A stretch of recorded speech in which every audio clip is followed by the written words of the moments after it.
Hey, just checking this thing out still, making sure my microphone still works. Let me know if you can hear me alright.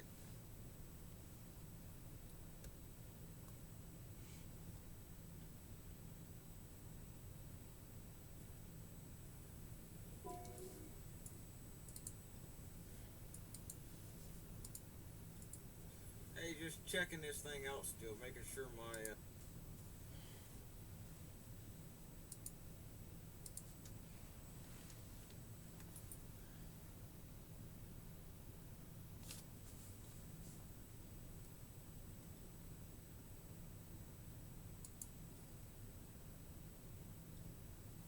Okay, I figured it was probably working, but I wasn't really sure. Yeah, that was kind of weird talking to that guy on the phone today. It was an unexpected conversation with the guy from Vista Print about those business cards. That was an interesting conversation.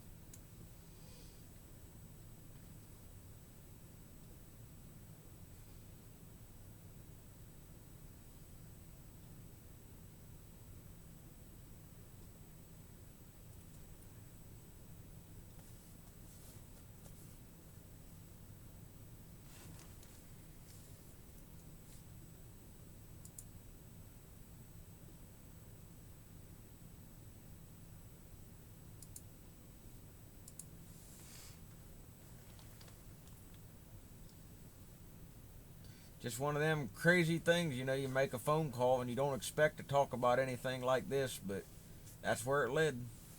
He was like real excited and everything. I could have probably talked to him for an hour if he didn't have to get back to work.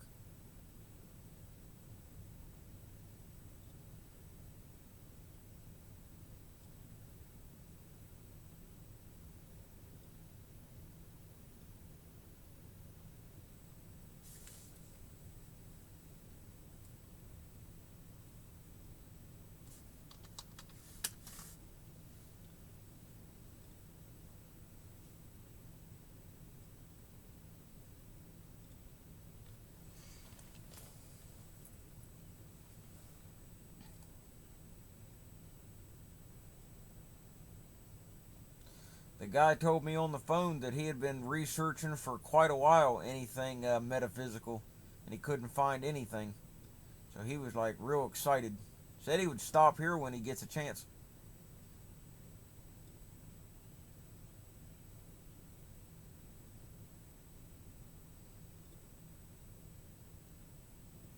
I don't know what's been going on with the guy, but he said he's been having a lot of experiences lately. What kind, I don't know.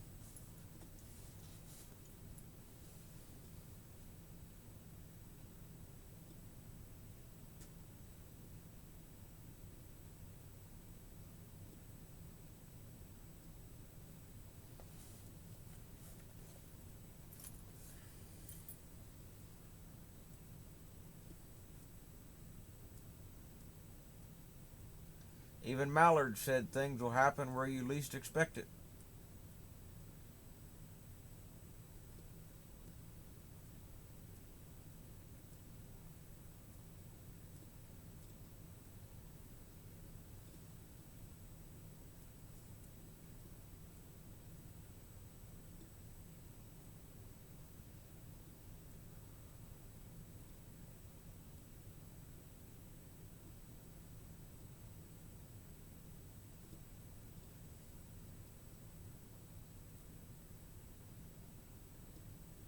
I wish I'd have had more of a chance to talk to the guy, but like I said, he had to get back to work.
Hey, Mr. Frog.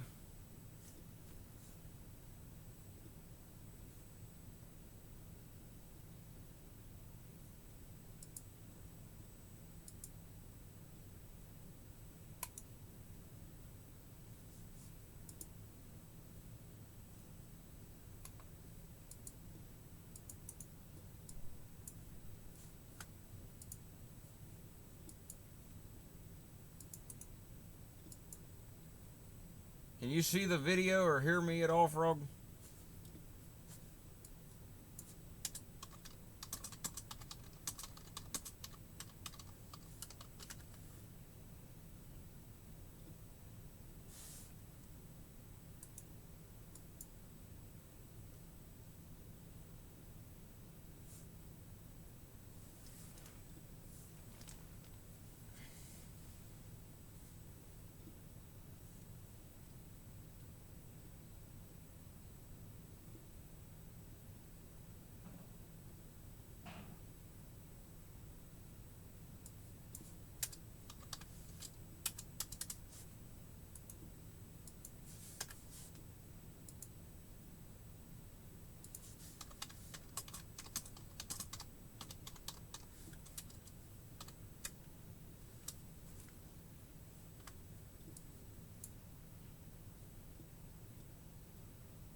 Okay.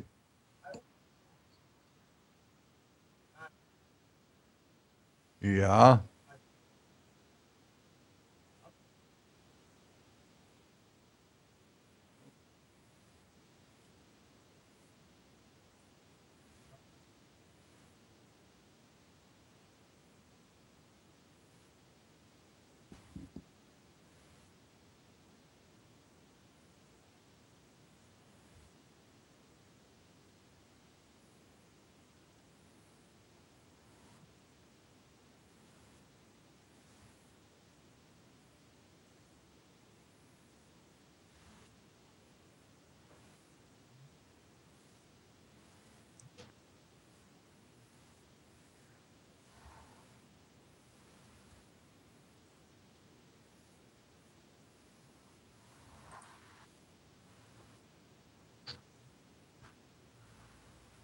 Awesome. Dude, that's the way shit works, man.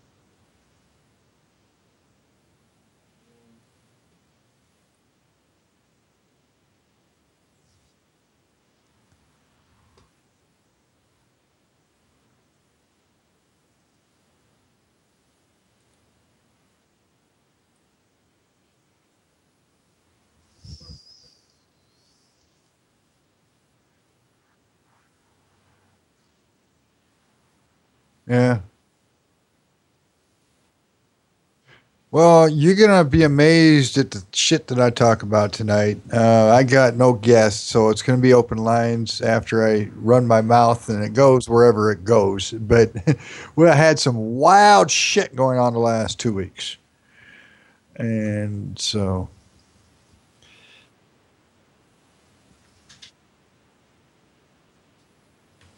well, you'll see. It's not paranormal related. Well, mostly it's not paranormal related,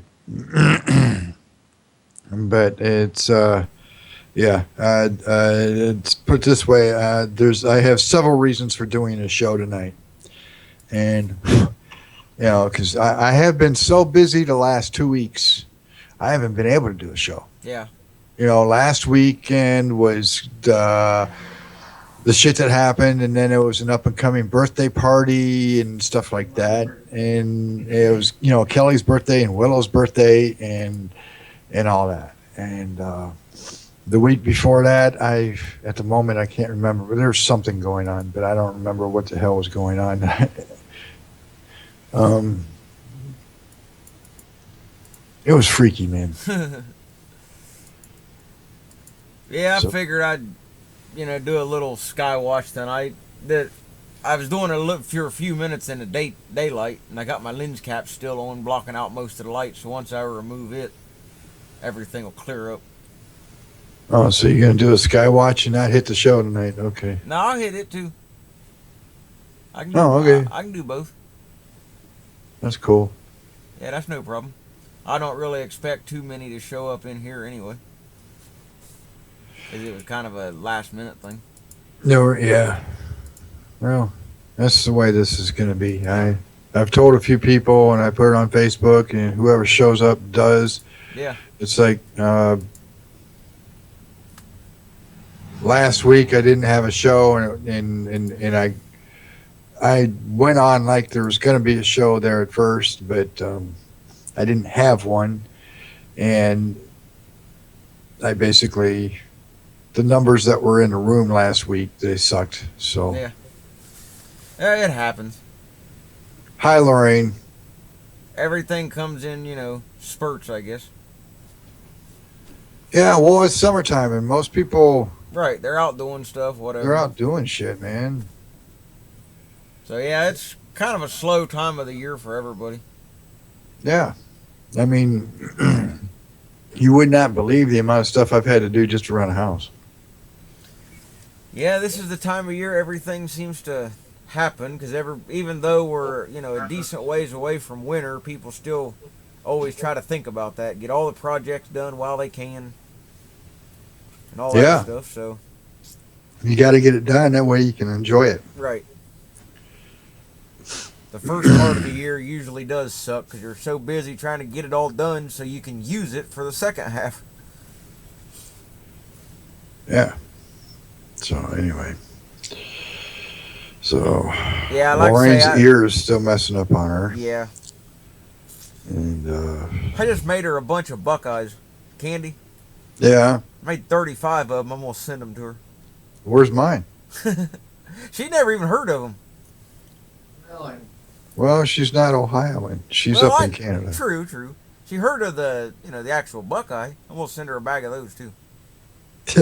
I got a tree right down, like 5 or 6 houses down from me. So every year I always gather a bunch of them and do something with them.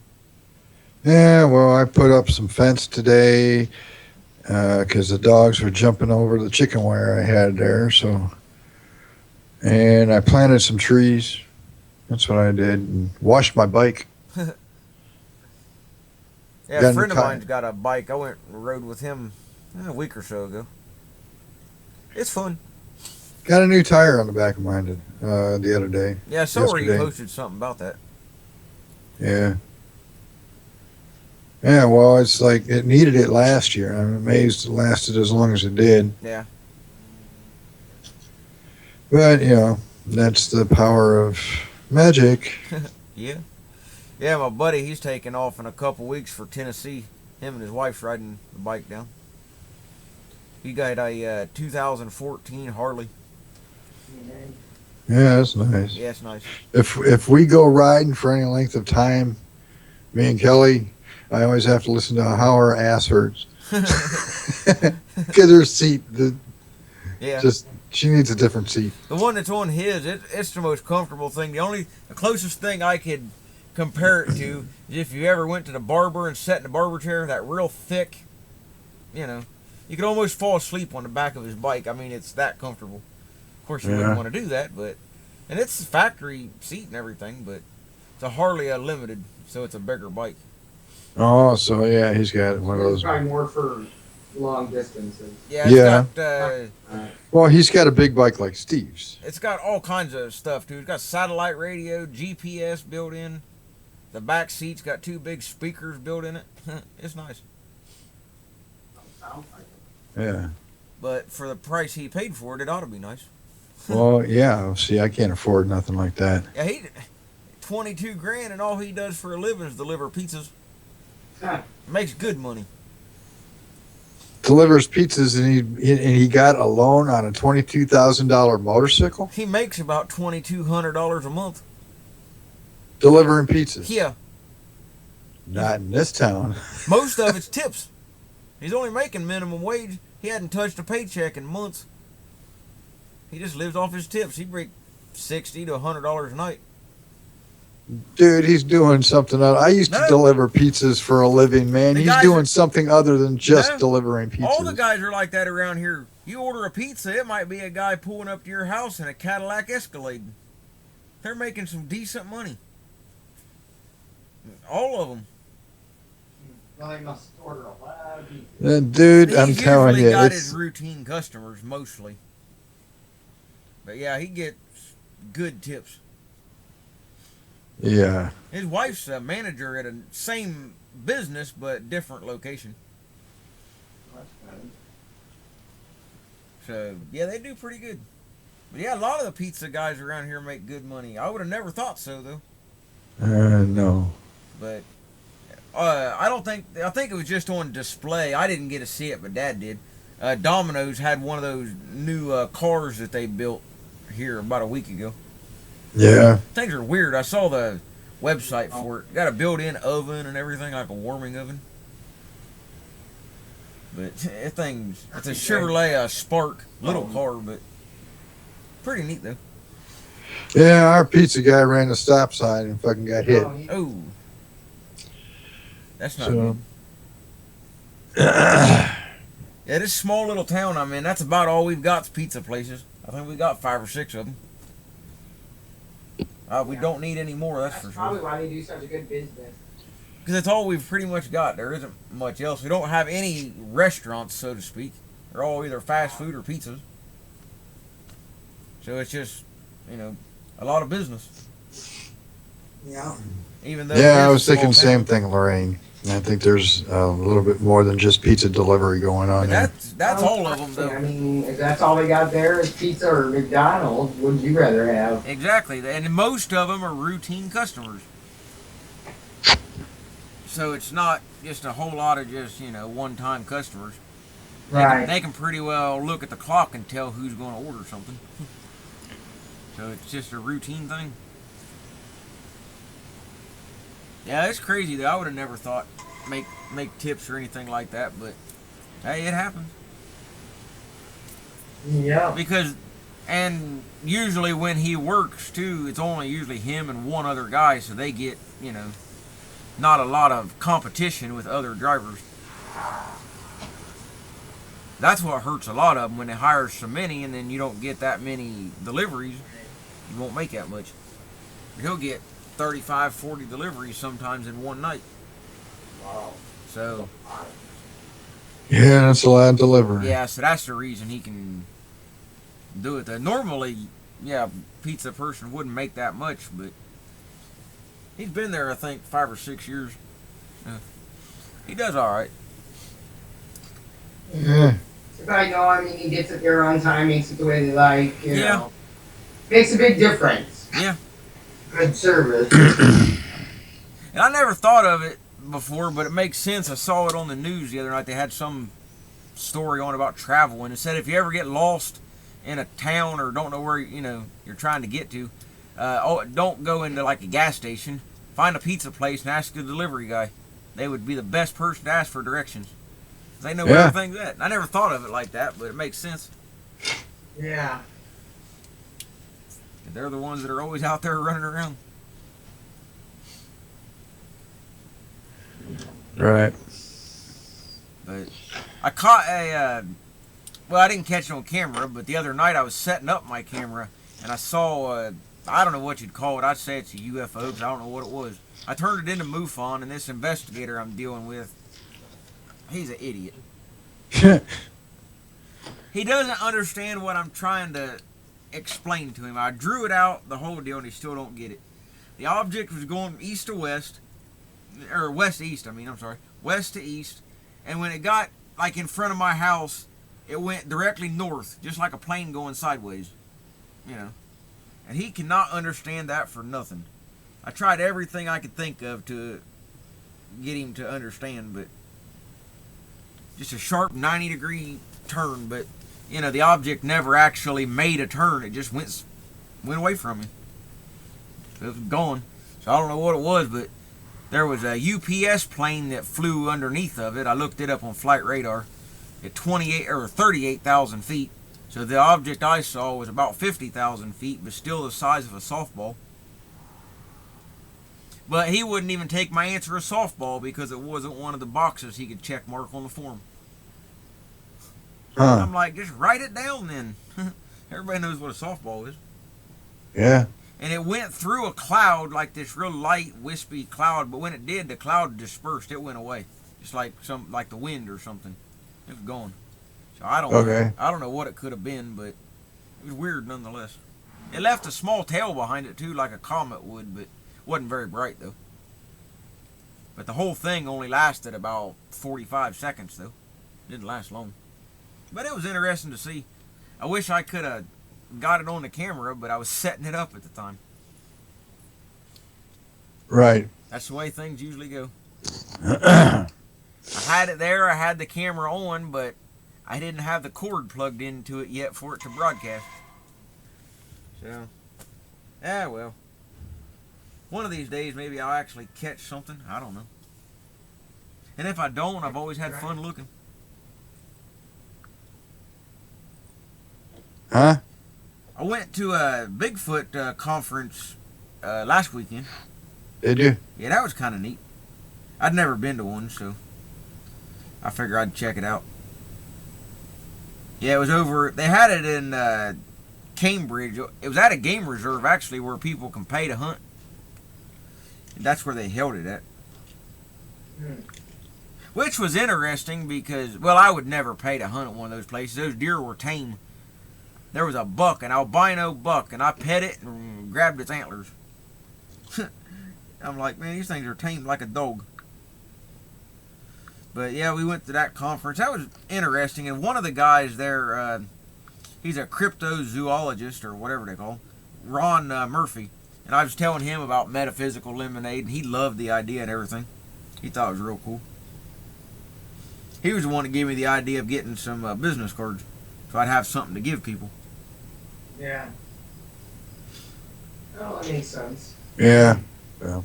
Because, it's hard to remember, web addresses sometimes when you're hearing different ones from different people all day. Right. Okay, well, I'm going to go get some stuff done before I start the show. All right. So Take it I easy. will talk to you later, maybe. All right. And bye, luck.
somewhere in the black swamp of northwest Ohio.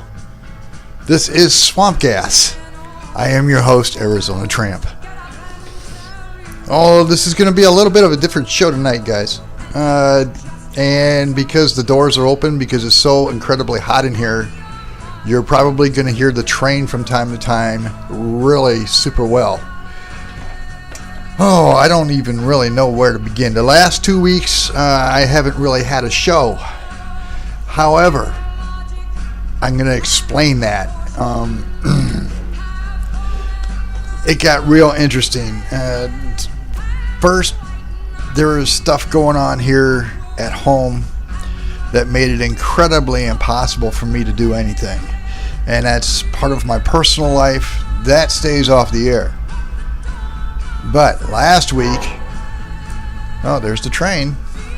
Last week, we, as faithful viewers of Swamp Gas know, we go camping. Well, we decided, and the entire family sold their campers, and so we decided to show the camper last Wednesday. Well, when I got there, I rode my motorcycle, and Kelly drove the van because she was gonna do some stuff and then show up at the campground. So I got up there to the campground. I opened the door, and lo and behold, there had been a raccoon that was still in the camper that had been there basically all winter long, and we had not been to the camper up until this point. So it was in there for a few months. Everything was trashed. The camper is like, there is the smell of urine from this raccoon that would knock you on your butt. The smell of feces that were all over the place would knock you out. It was, so anyway, we showed the camper to 3 different people. One of the people wanted the camper, to make this story a little bit shorter, and so we basically got our money for the lot rent back, and the deck that I had built, the porch deck, that was, we got our money out of that, and we basically ended up giving the camper away because it was going to take so much to clean this camper out and get rid of this smell. It's unbelievable, and clean up some of the damage. So I didn't go through with the insurance for the camper damage. However, I did go through the insurance for the items inside. Now, mind you, we had been there for 6 years, and when you go to a campground, it's kind of like, a home away from home, and you take stuff up there and you leave it there.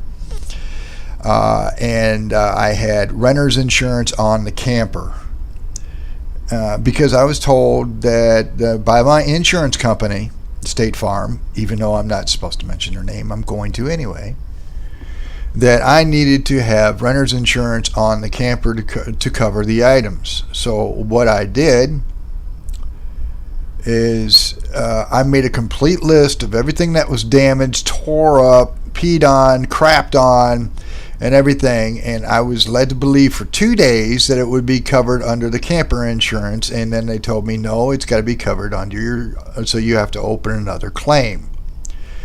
So I opened another claim up for the renter's insurance, and they act like, oh yeah, we're just going to pay you. And then, after 2 days of this, I am told that, oh, by the way, animal damage is not covered under your renter's insurance for the camper. And I was told 6 months ago that it was. So State Farm basically screwed me, and I want everybody to know this, and this is why I'm telling it on the air. And I told State Farm before, the agents at State Farm, which I'm not going to tell their names, that's just wrong. But I was told, and I told them.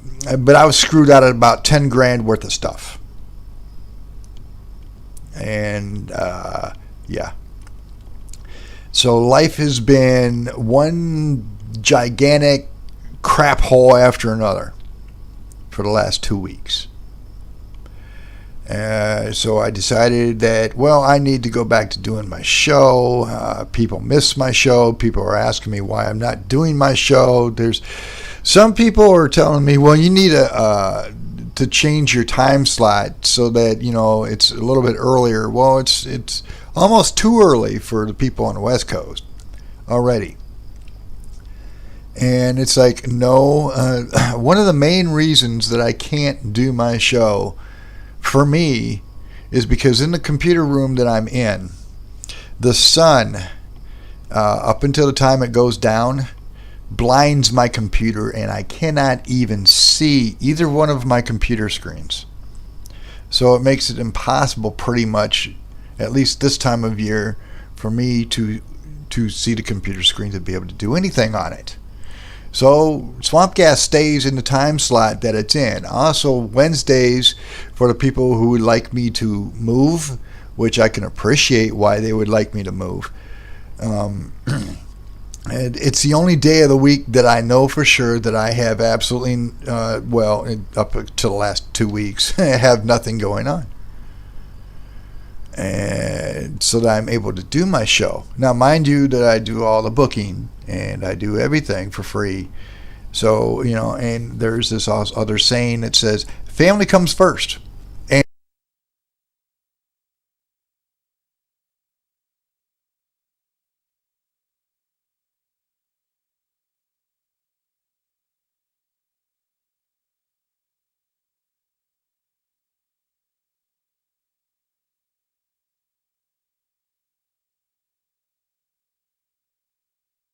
Than that. So I didn't have time to book a guest. I did say hi to one person, and that person never responded. So I just figured, okay, well, I will talk to whoever wants to talk to me, who is hooked up to me on Skype. The Skype's on. If you want to talk, get on Swamp Gas and talk to me, then just type to me, and then I will put you on the air. Hello there, Tom. I've got several people in the chat room tonight. If you want to listen to Swamp Gas, that's great. If you want to participate even more and maybe get on the radio, then go to blackswampradio.net. And when you're there, you go click on the chat room, and you just log into the chat room and talk. Simple as that. Or just hang out and with the rest of the swamp beans and have a go at it. Yes, I heard that. Yeah, I'm ad-libbing, but it doesn't matter. Couple of other things before we really get going too badly here. I did get a new motorcycle. Or not a new motorcycle, but a new tire for my motorcycle. And so I got that straightened around. And there's two more things. The motorcycle that I had bought, and then I sold it to my buddy Steve. Well, he finally got it working. So that's great. Turn on my Skype. My Skype is on.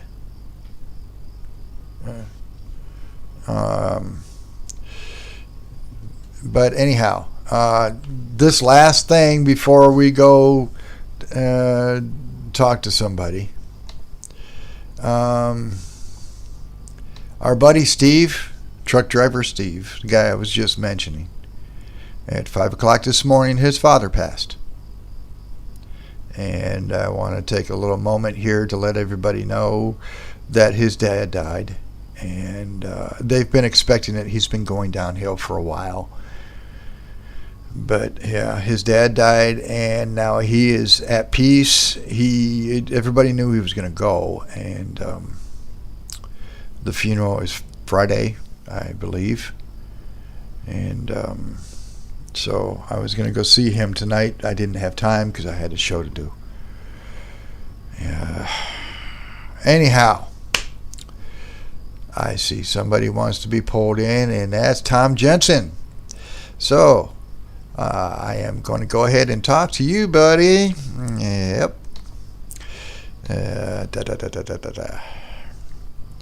It's ringing here. Hello, Tom. Hey, bud. Hold on a second. I got to shut you off on the other end. That's just fine.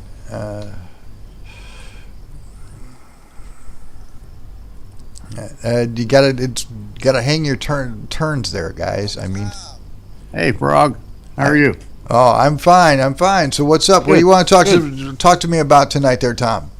Well, I don't know. What do you got to talk about? You said you didn't have a guest. You needed somebody to talk to. Here I am.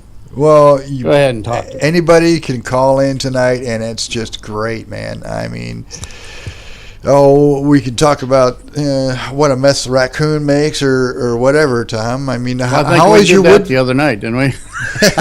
Last night, we talked last night about it. How is your woodworking going? Tom's the guy that makes the UFOs, by the way, people. Well, the woodworking's not going right now. The shop has been closed down. Now, on my Facebook, if anybody follows me on Facebook, I just put it up that the shop is now recently open. So those of you that are interested in UFOs or UFO models or interested in getting anything, I had to close the shop down because I put in a whole new exhaust system. So my health requires it because of my breathing issues. The sawdust was just affecting me too much. So I'm back open and onto another project inside the larger part of the garage. We tore both sides out, so I had made new storage racks for all the wood. And today we're working on making the other half a recycle area so we can do all our recycling and building all kinds of racks and stuff over there and hanging stuff up on the wall and getting rid of crap that should have been thrown away 10 years ago. Oh yeah, well, recycling We is all such a good have those thing. piles, you know. Yeah, definitely. I'm getting those piles too. But recycling is a good thing. I don't care if you keep it for 3 years, you're gonna end up using it, man. Lorraine, I want to say hi to you. I hope you're feeling better soon. I know you're really battling your issues, and I hope you get back on your feet and join us one of these nights in a chat room or in a Skype here and visit with us. So. Yeah, man. Okay. Now, Lucky, how you doing, buddy? I haven't talked to you in a while. I am going to go ahead and I'm going to pull Bear in, I believe, because Bear wants to talk here. So we're gonna do that. Add the group call. Hi, Bear. Well, he's not there yet, but he's getting there. Picture. Yeah, that coon, man, he really got to me. What's up there, Bear? What you want to talk about, buddy? Not much. Oh, I just wanted to let you guys all know that we had a big fiasco in our voting system here in Cali. Yeah, tell us about it. Yeah, it turns out that went out to vote and they said invalid voter. I go, what the heck? Then I saw a thing on the AP today that said that they were going to leave the whole election up to 720 corporations and the media, so we don't have a say in who's going to be in the political arena here at all. Did you hear that Uncle Benny won North Dakota? Isn't that wonderful? The whole 12 people that voted for him. Yeah. Hey, Luck. What's up, buddy? That's great. Hi, Lucky.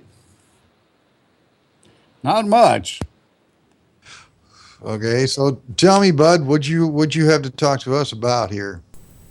Well, I can add a couple things. One, I'm broadcasting this show over my live Skywatch right now, so that's going on. Oh, that's awesome. I forgot to mention that. Thanks for mentioning that there, Luck. And one thing I wanted to mention was what I told you earlier, Frog. I don't believe in coincidences or anything, but it was pretty cool. Last night, early this morning, I should say, I couldn't sleep, so I made me some metaphysical lemonade business cards, or whatever you want to call them, Vistaprint. So I got those done, and this afternoon, I was around 2:30 or so, I had to call them. I had a question. So I called them, and the guy answers the phone, and of course, asked me his name and all that. And he asked me what I wanted to do, and I said, well, I've got 2 orders in. I need to cancel one and keep the other. So he's looking at it, and he says, wow, he says, I've been researching metaphysical things for quite a while. I've had a lot of stuff going on and can find nowhere to talk about it. And he asked me if he minded if I, if he would copy down all the information off my card since he had the picture of it right there. I said sure, and I told him stop in, anytime or send me a message, whatever. So that was totally out of the blue, just some customer service guy. He must have thanked me 50 times for, being part of a site like that and trying to help people. I guess he researched it for a long time and found no information, same as I did. So I thought that was kind of neat. That is the way it works, man. It works just like that. I don't believe in coincidence either. I never have. Yeah, it's just like, what are the odds, of all the customer service people they have that he would be the one to answer. It was just real cool. I could have probably talked to him for at least an hour, but of course he was working, so I couldn't. But fun, though, nonetheless. Interesting. Right. You just never know where you'll run into people. Yeah, I had a little bit of a weird thing going on. I forgot um, the night that the coon showed up at the camper, or the rest of the story. To make a long story short, was that the raccoon went between Kelly's legs and was scared until I moved away from the front door, and then it went out the door and down the wheel well. Well, later that night, I had weird, screwed up, kind of like dreamscape dreams about this whole thing. And then I had to, I woke up from that because somebody in the house, the baby woke up crying or something, and somebody had to get up and take care of that. And then when I went back to sleep, I had Squirrel's not here tonight. Her computer's down, and I was busy. But the story was she was talking about werewolves and Dogman and all this kind of stuff, and she told me one night over Skype, I think with Bear, about the Dogman and all that. And so I ended up having this weird dream of what was supposed to be a werewolf, but it had floppy dog golden retriever ears. That's the other weird thing I had taking place this week. And that kind of messed with my head. I know it's kind of off topic to what you were talking about, Lucky, but the whole point is that it is metaphysical. Right. Well, it's not completely off topic to what I was going to get into next. We'll go for it. This past Saturday, me and a few friends went to a Bigfoot convention or conference, whatever you want to call it, over almost to Pennsylvania. It was in Cambridge, Ohio. It was pretty fun. They had a lot of, well, not a lot, they had several speakers there that were giving their, little talks. Some were on the history of it. Some had things they had recorded. Just different things. Some of the guys, well, I think all three of them actually had been on TV. We had Ken Gerhardt, Ron Moorhead. He had all the audio that he had recorded over the years. And Ron Murphy, he's a cryptozoologist. And he was actually the one that gave me the idea to start with of getting business cards. Because everybody there started asking me questions about metaphysical lemonade because they heard me and him talking about it. And it just kind of all went from there. But it was fun, though. It was at the location they had this conference at was actually a game reserve, one of them pay-to-hunt places for kids or disabled. Regular people couldn't go. But I actually got to walk outside and pet an albino deer, grabbed his rack and everything. It was pretty neat. So that's definitely a place I could never hunt. So how many people show up at a at a Bigfoot convention? This was a smaller one, but we had about 55 people there altogether, and it was a smaller one. It was fun, though. They had done a charity auction for some scholarship fund they were dealing with. They sold just odds and ends stuff people had made. Like one woman, she crocheted this big, it looked kind of like a handkerchief or something, but it had all the cast on it from Mountain Monsters, the guys on TV. She crocheted all that, needlepoint, whatever. Another woman done a bunch of stained glass artwork, and they auctioned off a Bigfoot statue just like the one I've got. Okay. A lot of stuff. It was just, doing that, and they fed us pretty good, so that was nice. And all the speakers there, giving their topics, which it kind of surprised me in a way. It was the first conference I had been to anyway, but nobody there other than the guy with the sounds, but nobody was trying to really show any evidence. It was either the history of it, how far back Bigfoot type stuff had been mentioned, clear back to the Greek and Roman days, all the way up to modern stuff, and just, different spin on the topic, I guess. It sounds like it's a different spin on a topic. So anyhow, Tom, I got a question for you. Yes, sir. Do Go ahead. you have a lathe? I do. So you can make an egg-shaped. I can make all kinds of stuff. Yep, you bet. Egg shaped as in standard egg, or? Well, to me, the 3 UFOs that I saw go over town, they were egg-shaped. And they were silvercraft, and they were egg-shaped. And I was just curious of what you might want for something like that. Well, I don't know. We'd have to talk a little bit, see what all is involved, what you want on it. And see, like I've told people on the radio shows before, it all depends on the size of the craft that you want, the lights, the light patterns that you want in it, what kind of exterior you want on it. Do you want shiny? Do you want wood? Do you want, what type of finishes do you want on it, and things like that. Well, It all depends on how much I have to spend is what I have to charge. it was daytime. It was silver. There weren't no lights. No lights, daytime, silver. Yeah, there were 3 of them. They went over by the refinery, and then, they were kind of low flying. They were like 150 feet up in the air, and then they shot straight up. So did you want me to buy you 3 balloons or what? No, Just kidding. All kidding aside, I'm serious about this kind of Do you stuff. I remember know you guys are too, if you see it. But the old plastic eggs? yep, Pantyhose came in. yep. That's kind of like what they look like. Seriously. I've got some either in gold or silver out there on my workbench. Would you like me to just send you those? I use the bottom part for the domes on the silver or the flat disc UFOs sometimes. Flying pantyhose. What did you say? Said he had a flying pantyhose egg. Yeah. Flying. So about that, but we'd have to make it a lot bigger, I suppose, than that. Well, I don't know. I'm just thinking that came to me. I don't know if you'd want to make that out of wood or whatever. Well, wood is all I do. So the last one I didn't make out of wood. That took me 3 months, and I made it.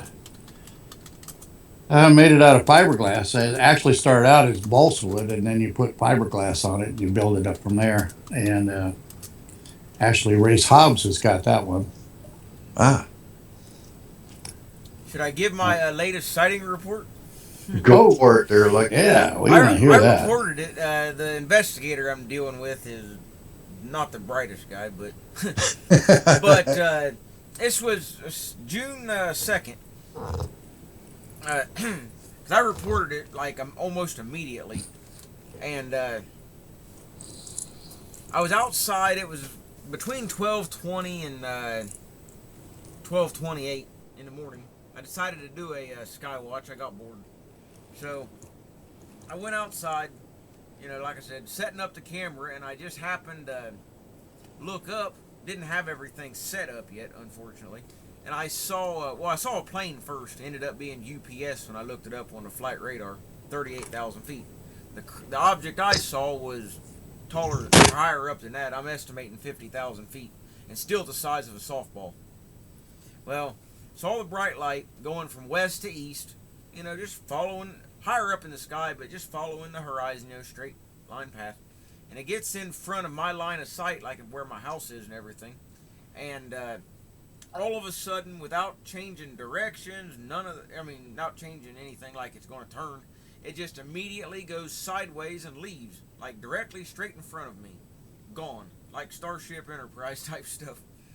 So it shot out of there, but as it was leaving, going away from me, it was extremely bright. I couldn't even hardly look at it, like getting blinded by the flash off of a camera. So it shot through a cloud, and it dispersed the cloud. The cloud wasn't there anymore after it went through it. And the object ended up being out of sight fairly quick. Within a second or so, it was gone. But it left behind a very faint tail, like a comet or something would, but it was very, very faint. But I could, still make it out. So what that could have been, I have no idea, but it was definitely a 90-degree turn. And that part I cannot get the investigator to understand. I even drew him a picture and he still don't understand. So I don't know. He can't understand the concept of just a 90-degree turn. Right. Because I showed him everything. Google Earth, like the street in front of my house, and then, you get to like where the alley is across the street, and it's just like you went sideways and went up the alley. And he says, well, no, craft don't go that way. Well, if it was a craft, I knew what it was, I wouldn't have reported it. But, right. And he wouldn't take my word of softball size, because softball is not an official term on the list that he could check mark the box. So, kind of aggravating there, but it is what it is. But it was interesting, though, nevertheless. The whole thing lasted 45 to 50 seconds, so just under a minute. So, Right. Oh, what do you guys think? I'm curious. That report that went out on the MSN News about that craft the other day? What do you guys think about that? Patterson one? Yeah. I think it was. I personally think it was a That's Tesla a hoax. Yeah, the reason I don't have any faith in that art or story is Secure Team's the one that put it out, and they're the ones that are the biggest fakes, and the guys even admitted it before. The reason that story became popular anyway was it was found originally on Yahoo's main page, which you can actually pay to be on the main page. So, really isn't a whole lot of substance to it, but I looked at it, and to me, it looked like those Mylar balloons you can buy. This would be larger, but when they're almost, starting to deflate and they get all wrinkly, Right. that's what it looked like to me. But I don't know, though. Well, to me, it looked like a drone. Then they were testing their stealth, whatever, and that's what it looked like. I saw that video, and that's what I think of it. I don't think, but the thing I didn't know is that Yahoo will allow you to pay to be on their front page. Yeah. That's real interesting, and that makes a lot of sense. I have no idea what that costs, but the reason I found it out a while back because every once in a while some of the bigger like YouTube channels they'll end up being on there, different things, and I've seen links before where you can pay. So, and I guess the rate depends on how long you stay there. Because I have noticed before that a lot of articles will change on there, but a few will stay the same. So. Yeah, I've noticed articles up there for days that shouldn't. Right. Been. And stuff that would normally should not be mainstream news. Like one of the YouTube channels I like to watch is Crazy Russian Hacker. He does all them little household hacking things, which are interesting, but they're not front page newsworthy. But yet he'll be on there once in a while, just because he's got money. Which is crazy, the money those people make off of YouTube. Well, if you think about it, it's good advertising.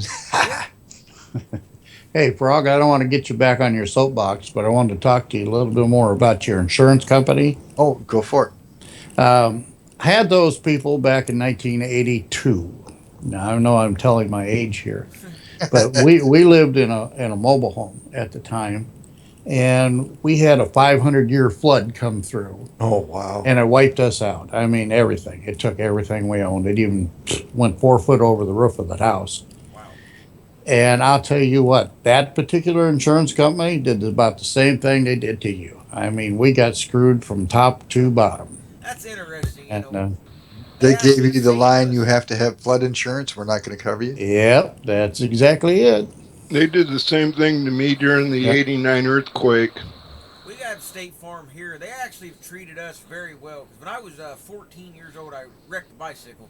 I was flying through an alley going pretty quick, and I broadsided a suburban truck, and I totaled Oh, the truck. dude. I totaled the truck, and even though I wasn't home when it was 10 grand damage, Mom and Dad's homeowner policy covered it. So we could. It would have been the driver's fault, but I hit him on the driver's side, and we couldn't fight him or anything because it just so happened that driver had the exact same insurance man Mom and Dad's had. So really wasn't much we could do, but they covered it though. Well, the only thing they covered was my motorcycle, which had full coverage on it. And I don't know why they would cover that. And it got stolen. So after the flood. So But you mentioned flood though, and it reminded me of something I saw a week or so ago. Down in Kentucky, they have been working for the last 5 or 6 years, millions of dollars to build a life-size replica of Noah's Ark. And they were I saw that, Lucky. Isn't that cool? Well, they were within a few months of opening, and it's no longer there. Flood wiped it out. Well, They what do had you a massive know, flood man? come through, and it destroyed it. And it was about ready to open it. That's kind of ironic in a way. I kind of think so too.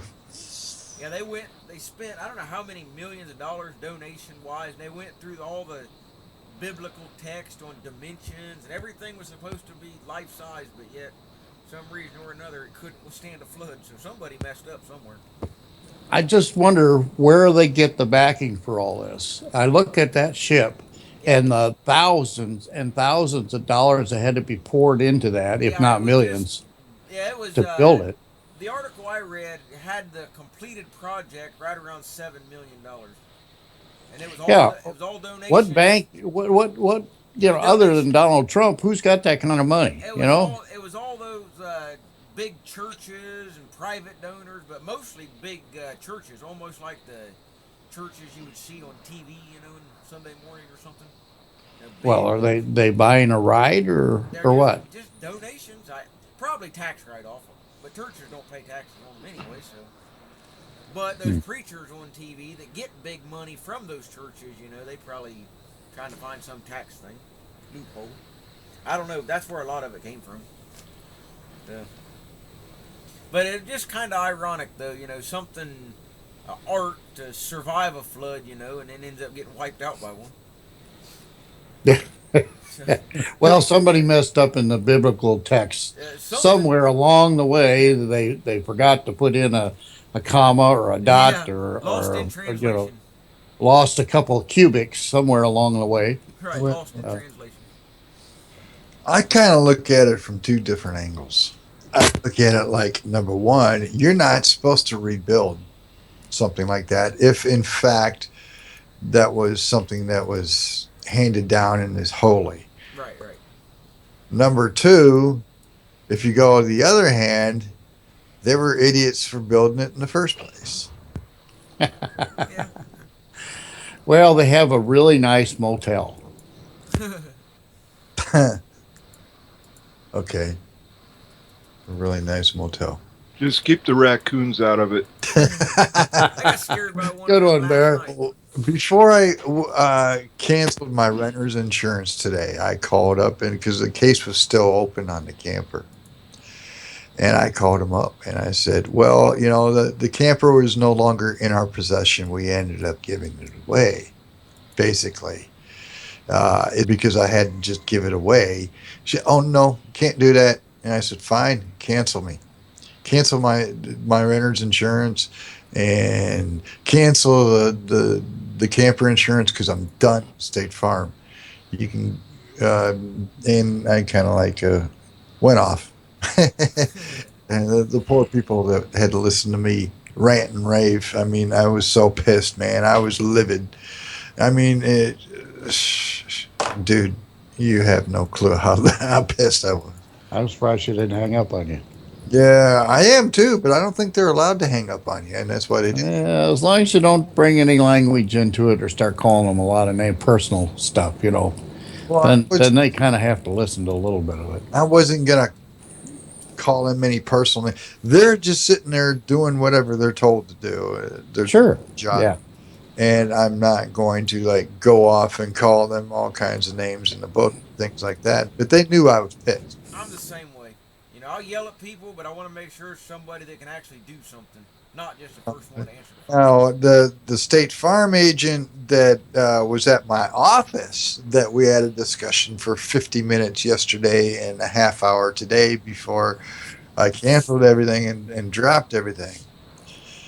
We went round and round, and we were both, I was cussing him left and right because it was what it seemed to me was I had called State Farm, the office, and I said, "Well, this is what happened." And I told him the story. Do you guys, Lucky, you might remember, Bear remembers.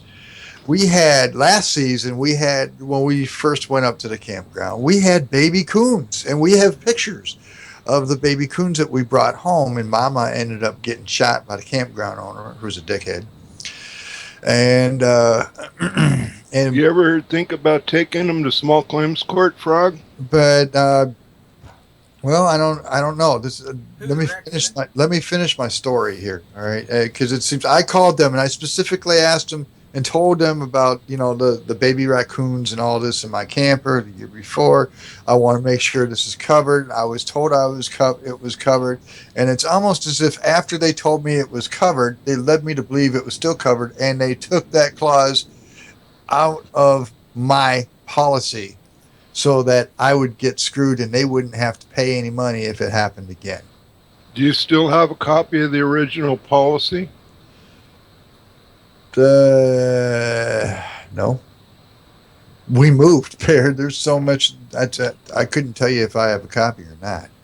Well, How if you do, could you read it anyway, Bear? It's written so only lawyers can read it. Some policies take are it to court and let the judge read it. He's a lawyer. Yeah, some policies can be interesting. My neighbor down the street, he had a policy that I actually was reading through it one day, and it was actually almost comical, like the stuff that it covered and stuff it didn't.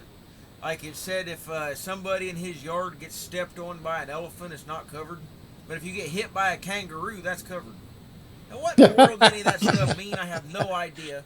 But it was just, there was all these different animals, and some were covered, some weren't.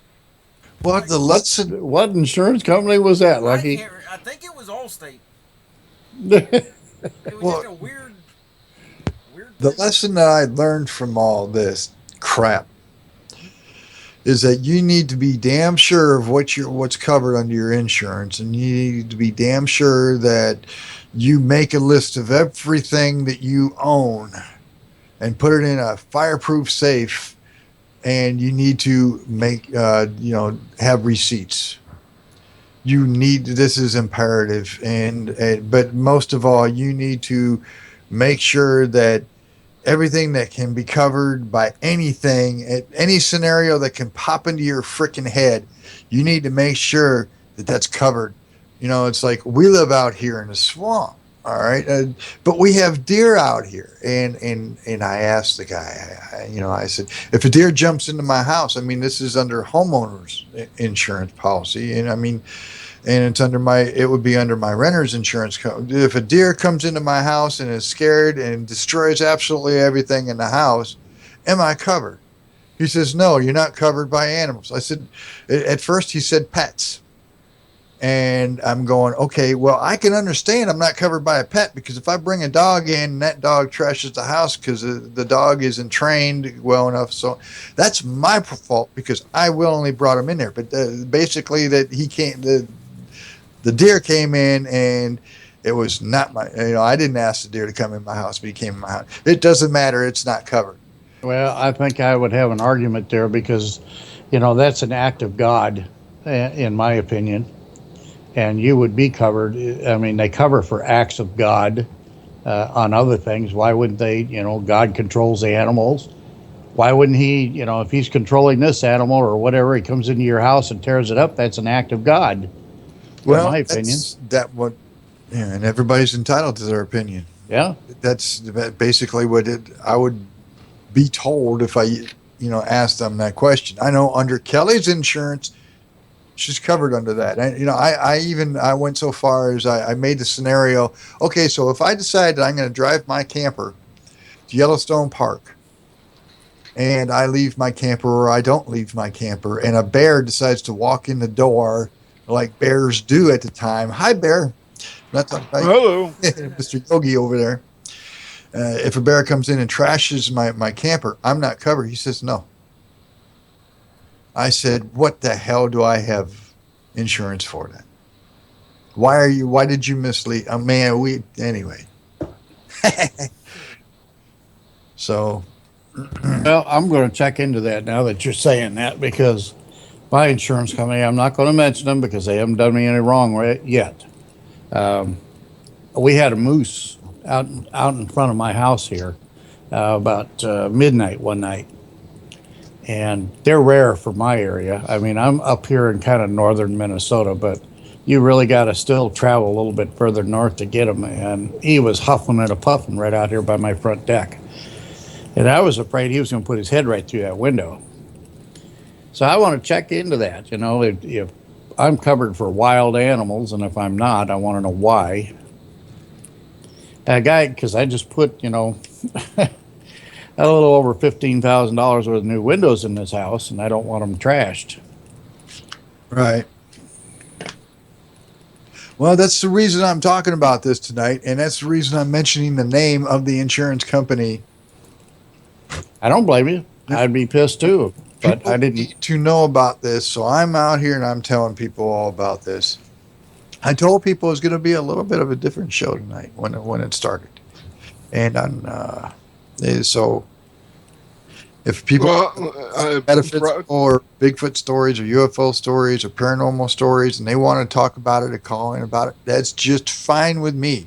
This can go any way anybody wants it to go. Most of the shows usually do. Well, like I told you earlier tonight, I got a Bigfoot story. Well, go for it. Tell us your Bigfoot story, buddy. No, I'm not going to, because most people look at you, okay, you've had a UFO experience. Now you've had a Bigfoot experience. What kind of drugs are you smoking? Oh, So I just kind of refrain from doing that. That doesn't happen on this show. There's Yeah, I know. Lucky's heard it, and he didn't think too much of it. I've had a Bigfoot encounter myself, so. But Tom, I actually, when I was at the Bigfoot conference last week, and I actually told your story to a couple of the guys there, and they thought You did? Yeah, I did. They thought it was really interesting. Huh. They hadn't heard anything like that. There is a Bigfoot organization. They have a copy of my story, and I never pursued it any further than that.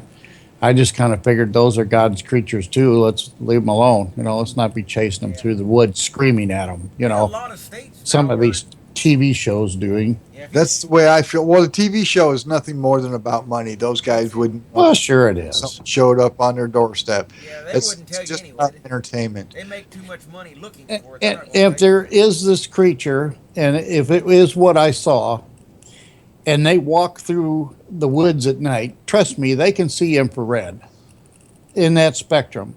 And if that's the case, these guys are walking around out in the woods with big infrared lights shining on them, with cameras on them, and screaming and hollering and shooting fireworks and all.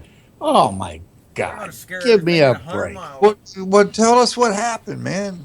All right, this was before I lost our trailer to this flood. Okay. We had just gotten married. We hadn't been married a year, and I was working as a bus driver, a school bus driver, because I couldn't find any work at the time. And if nobody's ever done that before, I would suggest just do it for a season. Go in and drive a school bus and see how well your nerves are. That you don't have to go see a doctor. Just go in and drive a school bus for a while. Anyway, I was a relief bus driver, and I pulled the motorcycle out of the garage area, and I was going to take the bike that night. It was kind of misty, rain, one of those icky, swampy nights. It was cold, about 40 degrees. So I threw on the snowmobile suit and my full face helmet, and I got on the bike, and it's My bike was a Honda Goldwing, fully dressed, Oh, I like those. and it was pretty quiet. It's not a loud bike. I didn't want the loud pipes. I didn't go for those. Matter of fact, in the state that I was in, down in Missouri, you couldn't have them. You can't alter the mufflers on motorcycles down Yeah, there. my buddy Steve, whose dad just died, he's got a Honda Goldwing. It's a blue one. It's Mm, yeah. 1,500, I believe. Wow. Anyway, I got the Remember bike, and I traveled down Interstate 44 to the next adjacent town, which is Eureka, Missouri, and I go over Highway 109, which is a back road going to Highway 100 in Missouri. I know everybody doesn't know where this is, but if anybody's recording or wants to look this stuff up, you'll see the area that I was heading for was called Rockwoods Reservation. This is a wildlife refuge area that there's a lot of hikers and campers, and they take in animals that have been wounded, and they feed them other animals that are roadkill. Is basically what, and they try to help get them back to health and put them back out into the wild and everything. Well, this whole area is littered with caves. Some of them are natural, some of them are man-made because they put them in there to store ammunition during World War II. And I came down over Highway 109. I guess it's maybe 15 miles from Eureka where I started at. And the last hills, I'm topping over the top of the thing. I'm starting to slow down because there's a stop sign at the bottom, and I have to turn at the bottom of this hill. And it's a long hill. It's not nothing little. Oh, yeah, there are big hills there. I've been through And that. just as soon as my headlights kind of cleared and hit the bottom of the ground, I saw something kind of like stood up. And he was maybe 400 yards ahead of me. Well, before I could pull the bike down and slow down enough to see what was going on, this thing has started to cross the road right in front of me. And I make big swaying arms back and forth. He's got reddish brown hair, about 2 inches to 3 inches long, and he's got leaves stuck in the hair and down along the side of the left side of his thigh area. And as he gets into the middle of the road, I notice that the headlights are only hitting him right at the chest area, not up at the head. So now this thing, in my estimation, it's probably 8 foot if he's at all that high, because my headlight would go up at least 7 feet into the air ahead of me from that distance. And the only thing I could get out of the reflection of the headlights were almost amber colored eyes as this thing's crossing in front of me, because he kept staring at me. He'd turn forward and then he'd turn back and look at me. In about 4 steps, he cleared that entire road and started up the side of the rock facing on the other side, and he disappeared over the top. Well, about that time, I tried to clean my shorts out because I was at a dead stop, and I thought, one swipe from this thing's arms and I wouldn't have a head. I mean, I'm just sitting there dumbfounded. I didn't know what to do. Now, everybody says they smell bad smells. I didn't smell a thing from this creature or whatever it was. And I took off like, my tail was on fire on the bike, and I went down, came back around, and the bus garage is on the back side of where this thing walked to. So I went in there, and Larry, the head mechanic, he was in already. And I said, come here, we're going to go see something. And I took the bike and went down by the buses and the back fence, which is about a 12-foot fence with barbed wire on it. And we stood there and watched and listened for this thing because I shut the bike down, and we could hear it walking through the woods. Now, this thing it never did reappear, so we could see it because there were big floodlights in the bus garage parking lot. Right. And I got to talking to Larry about this, and he said, most mornings I'm out here by myself, and I have heard stuff back there. And he said a couple of mornings I'm out here starting the buses up because it's too cold, because they run on propane, so they got to be pre-started and get them warmed up and everything. Right. And he said rocks come flying over the top of that fence and down onto the parking lot right in front of me. He said one night, one come over, he said it was about twice the size of a grapefruit. if anybody's picked up a rock that's bigger than a grapefruit, you know how heavy that is. Yeah, I do. Now you throw it 12 feet in the air, up over the length of a bus, and then land in the front of this man's feet. You got to have a freaking arm on you to be able to. Yeah, you better believe it. He says today that rock is still holding the bus garage back door open. And from that day on, we didn't hear or see any more of this thing. Now, let's see. About a year later, I went walking up through that area with my wife, and we had a dog with us. And the dog was hitting on everything, you know, could have been anything. Coyotes, it could have been anything. Birds, who knows. But I told her, I said, I was just kind of up there looking, and I had already told her this story, but I said, this is the area where that Bigfoot, she just turned white as a ghost. She started to turn around and walk away. She said, you brought me up here. I'm leaving. Scared her to death. But now, a month later, when I was driving the relief bus, we go all the way out to the end of the county on that particular highway, and we turn around at the county line, and we come back and we pick up the kids that go in early, about 6:30 in the morning for band practice or swimming or whatever they have to do. And these are older kids in high school. So I'm starting back down this road, and all of a sudden a deer came off the cliff and went right through the passenger side of the bus down into the wheel well. And I mean, it was dead. Now, most animals, when they go through something like that, are kicking and thrashing around, but this thing didn't move. So we called the highway patrol, and highway patrolman wasn't too thrilled about coming out that time in the morning but since it was a bus and it was involving, a school bus, they have to come out, and not the local police or the local county. The highway patrol does. They have to make an investigation report. And I said, well, what do you think, happened here? And he said, well, I don't think he committed suicide, if that's what you mean. And I thought, well, that's kind of a snotty attitude. Go back to bed, But who knows, did that foot decide I was still in his territory with that bus and throw that deer off that cliff? I mean, was I interrupting his dinner? What? I don't know. I mean, it was like, I'm kind of like Lucky. I don't believe in coincidences too much. Something was going on in that area. Well, they could have been giving you a sacrifice too. Your story sounds like a typical Bigfoot story to me. I don't think it's a joke. Oh, I don't think it's a joke either. You should have been there. I mean, I still got the undershorts. I kind of wish I was there. I know I'm exactly sorry? what you mean, Tom. When people if you have a Bigfoot sighting, that's great. If you had a UFO sighting, that's fine. But if you have both, you're crazy. People don't want nothing to do with you. Well, I still don't believe that it was a UFO that I saw. I think it's still our own military. But this thing was so huge, I can't imagine us having anything that large anyway, and not really being seen almost on a nightly basis flying around. And if these things are supposed to be stealthy aircraft, why are they hovering over cities with all kinds of lights flashing on them? I don't understand that part. Well, I don't believe that was ET. I believe that was one of our craft. And we have been working on stealth technology for a while. But a lot of the times, the answer is very simple why people don't see more stuff. Is because everybody's, looking down. They don't look up. They're looking at their phone. They're not looking in the air.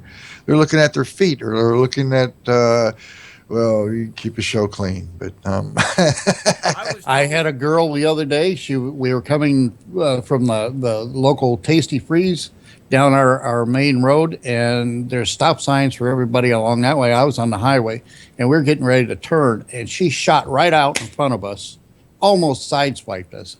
She was playing on her damn telephone.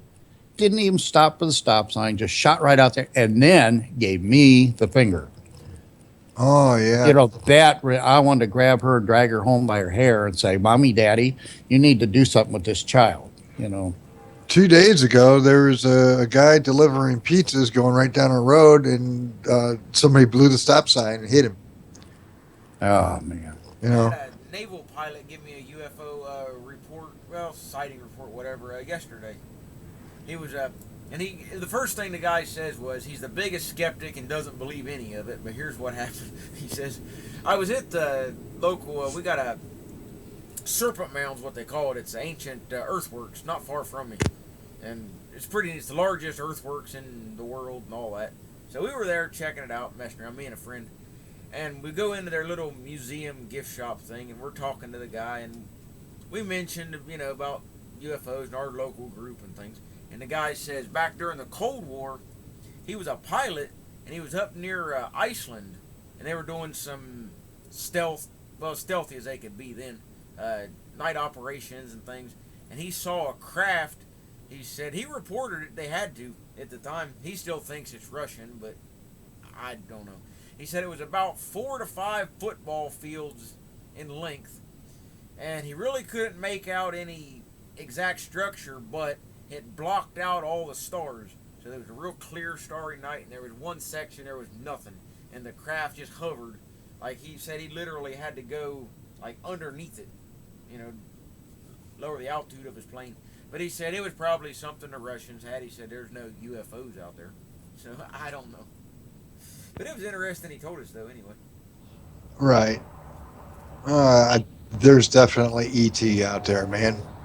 Should I tell them about the Bigfoot's thing running I had? You Frog? go ahead and tell your story again, Bear. Feel free. Okay. I was a scoutmaster. This is about 1980.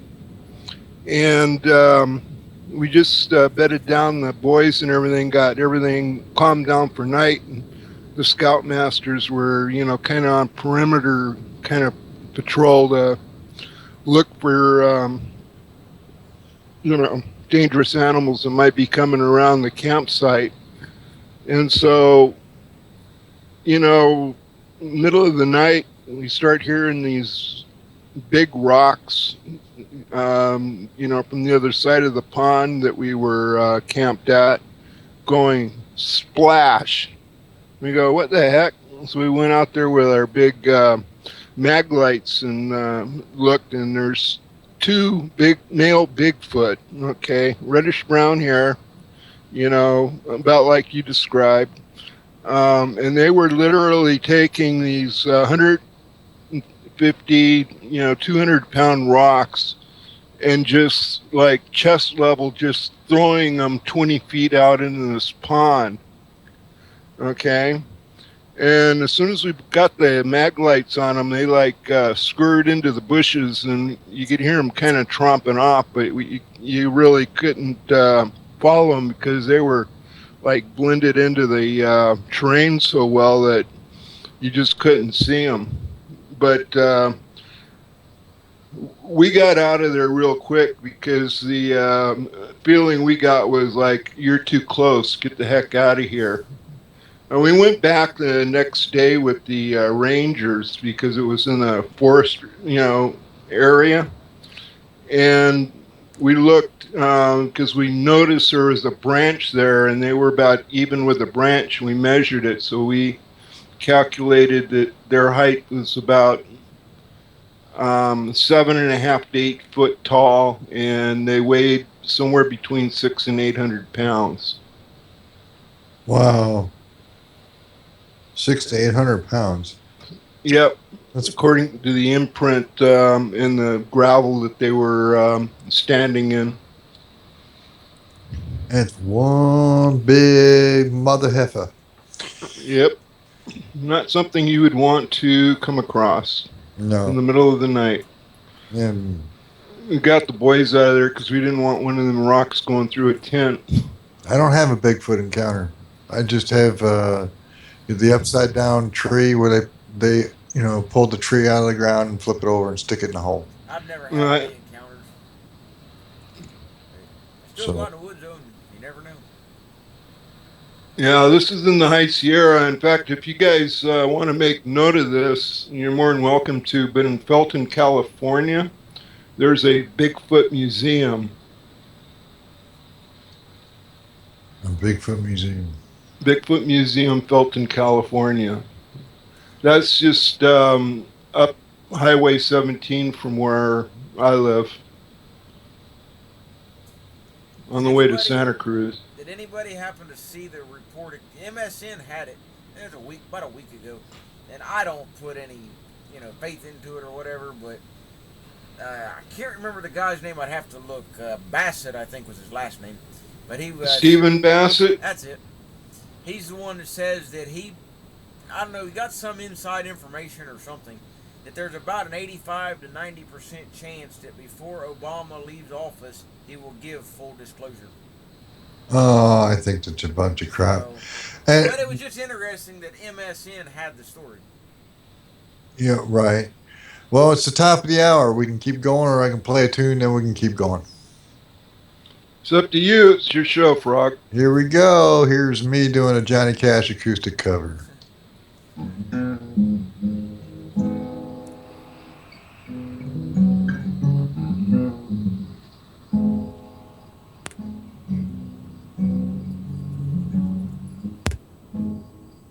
I hurt myself today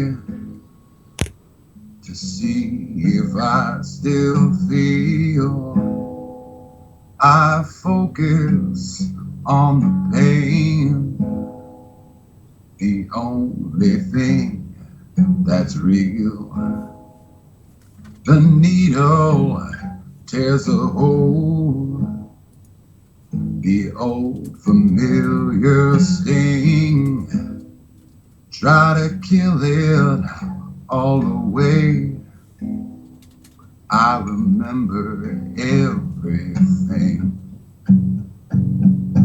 What have I become? My sweetest friend. Everyone I know goes away in the end. And you could have it all. My empire of dirt, I will let you down. I will make you hurt.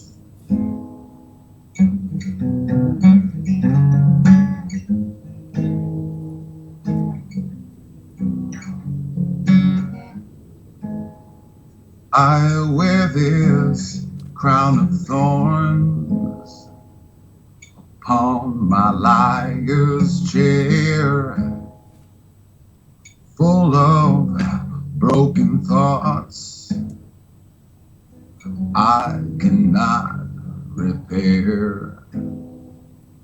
Beneath the sands of time, the feelings disappear.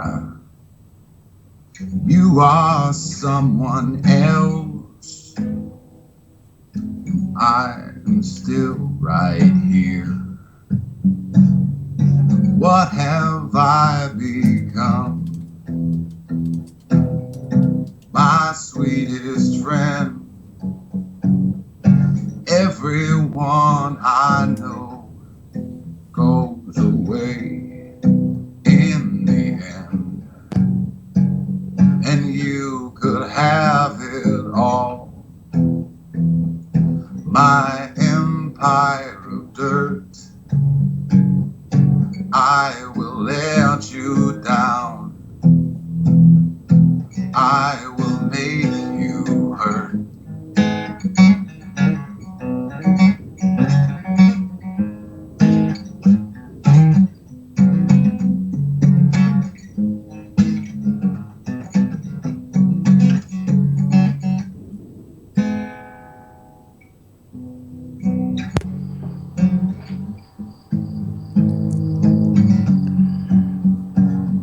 If I could start again, a million miles away, I would keep myself. I would find a way. All right, I have to say this right now. That was Johnny Knox's version of a Hurt Johnny Cash cover. I thought I was clicking on my version of the Johnny Cash Hurt cover, and it was Johnny Knox, so that was not me. Don't know. I'm sorry, but at the same time, he's got a better version than I do. So I hope you enjoyed that. So you guys still here? Yeah. We're still here. I I was. got a story about Johnny Cash. Go for it. Well, I was in Colorado Springs, Colorado, driving a tour bus.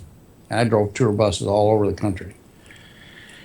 And, well, that's before my fireman days or any of that other stuff. I was pretty young, had to have work. So that was an interesting job, driving all over the country and stuff. Now, anyway, I was in Colorado Springs, Colorado. My group had gone up onto Pikes Peak.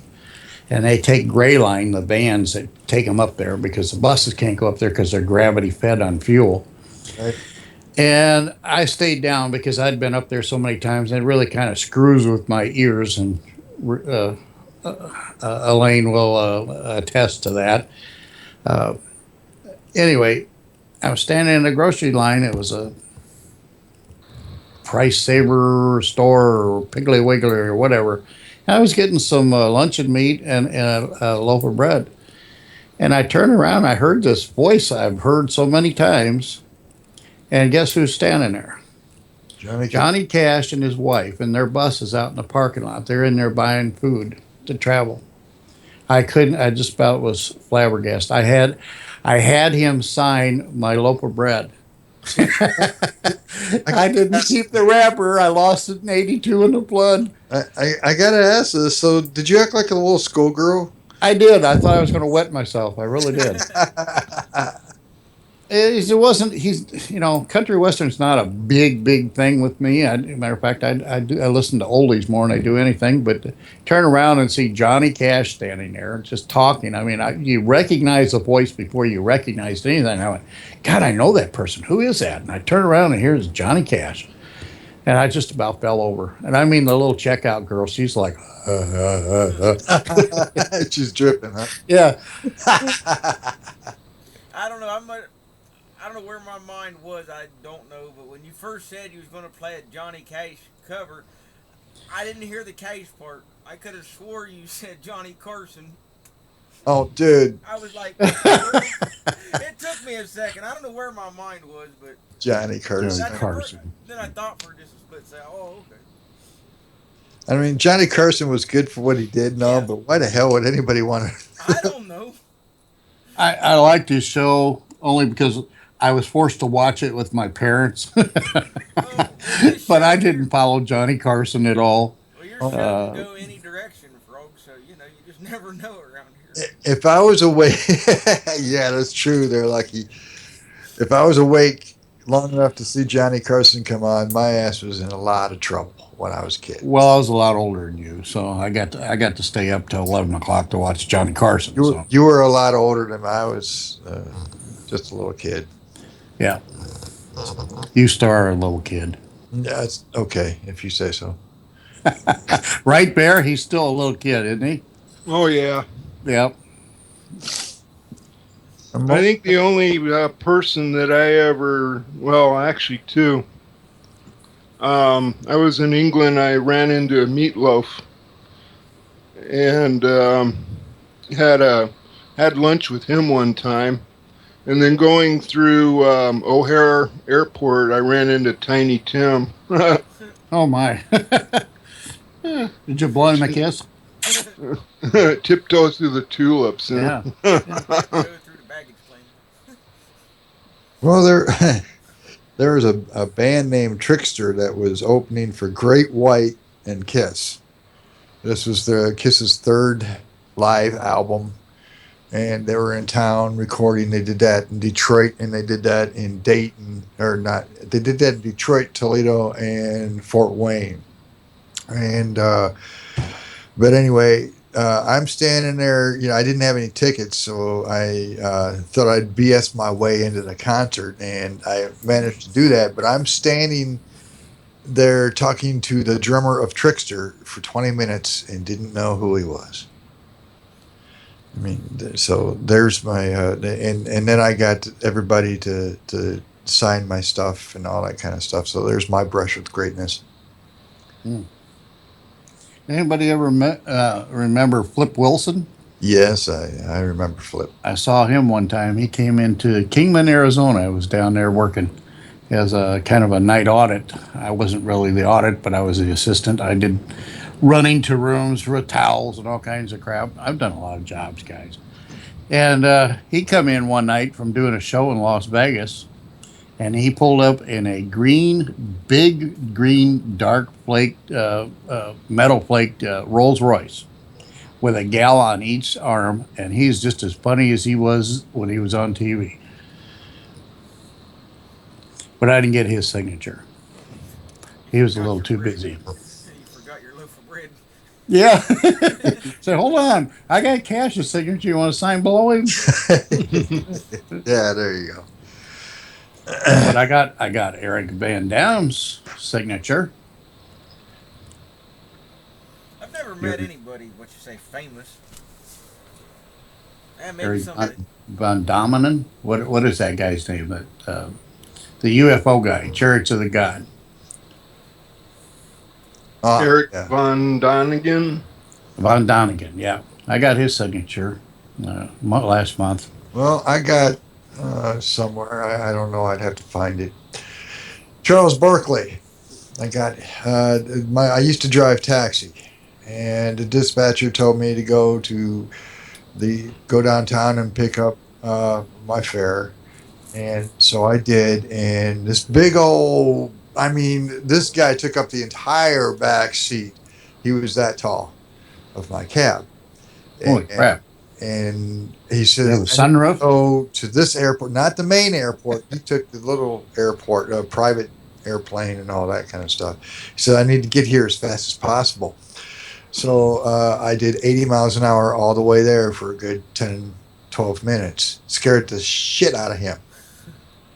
And when he takes he gets out of the car, and he pays me. He goes up to the guy at the airport to check in for his plane, and he's telling me, this is pre 911, and he tells this guy, he says, yeah, I'm Charles Barkley, and I'm going, oh, that's who he is. And I got his signature, and he was good enough to give me his signature, even though I scared the hell out of him.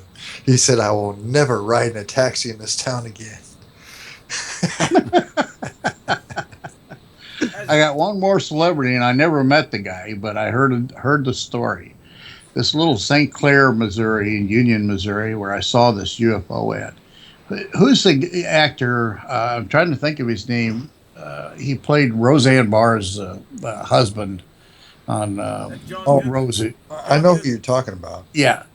He owns a little mansion just outside of St. Clair, Missouri, off of Interstate 44 there. And there's like a private airstrip, not off the mansion, but this is open to anybody that rents in there. And he's got a private plane that he brings in there. And he called a friend of mine that, I don't know how he knew him, but he called a friend of mine to run out there and pick him up and take him to that mansion. I didn't know he even had a house anywhere around where I used to live. That's pretty cool. Yeah, but he's originally from Missouri, so. I didn't know that. Yeah. Didn't I care. had to think of his name. John, Anybody out there in chat know his name? Lorraine? I don't that's remember. John Goodman. John Goodman, that's what his name is. Yeah.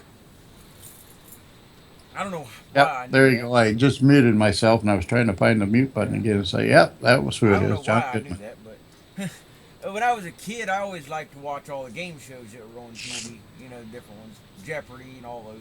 Well, Price is Right was always my favorite. When Bob Barker, I don't care for that Drew Carey now. But, Stay and neuter your animals. yeah. Well, I went on eBay about probably about a year or so ago, and somebody was selling different autographs.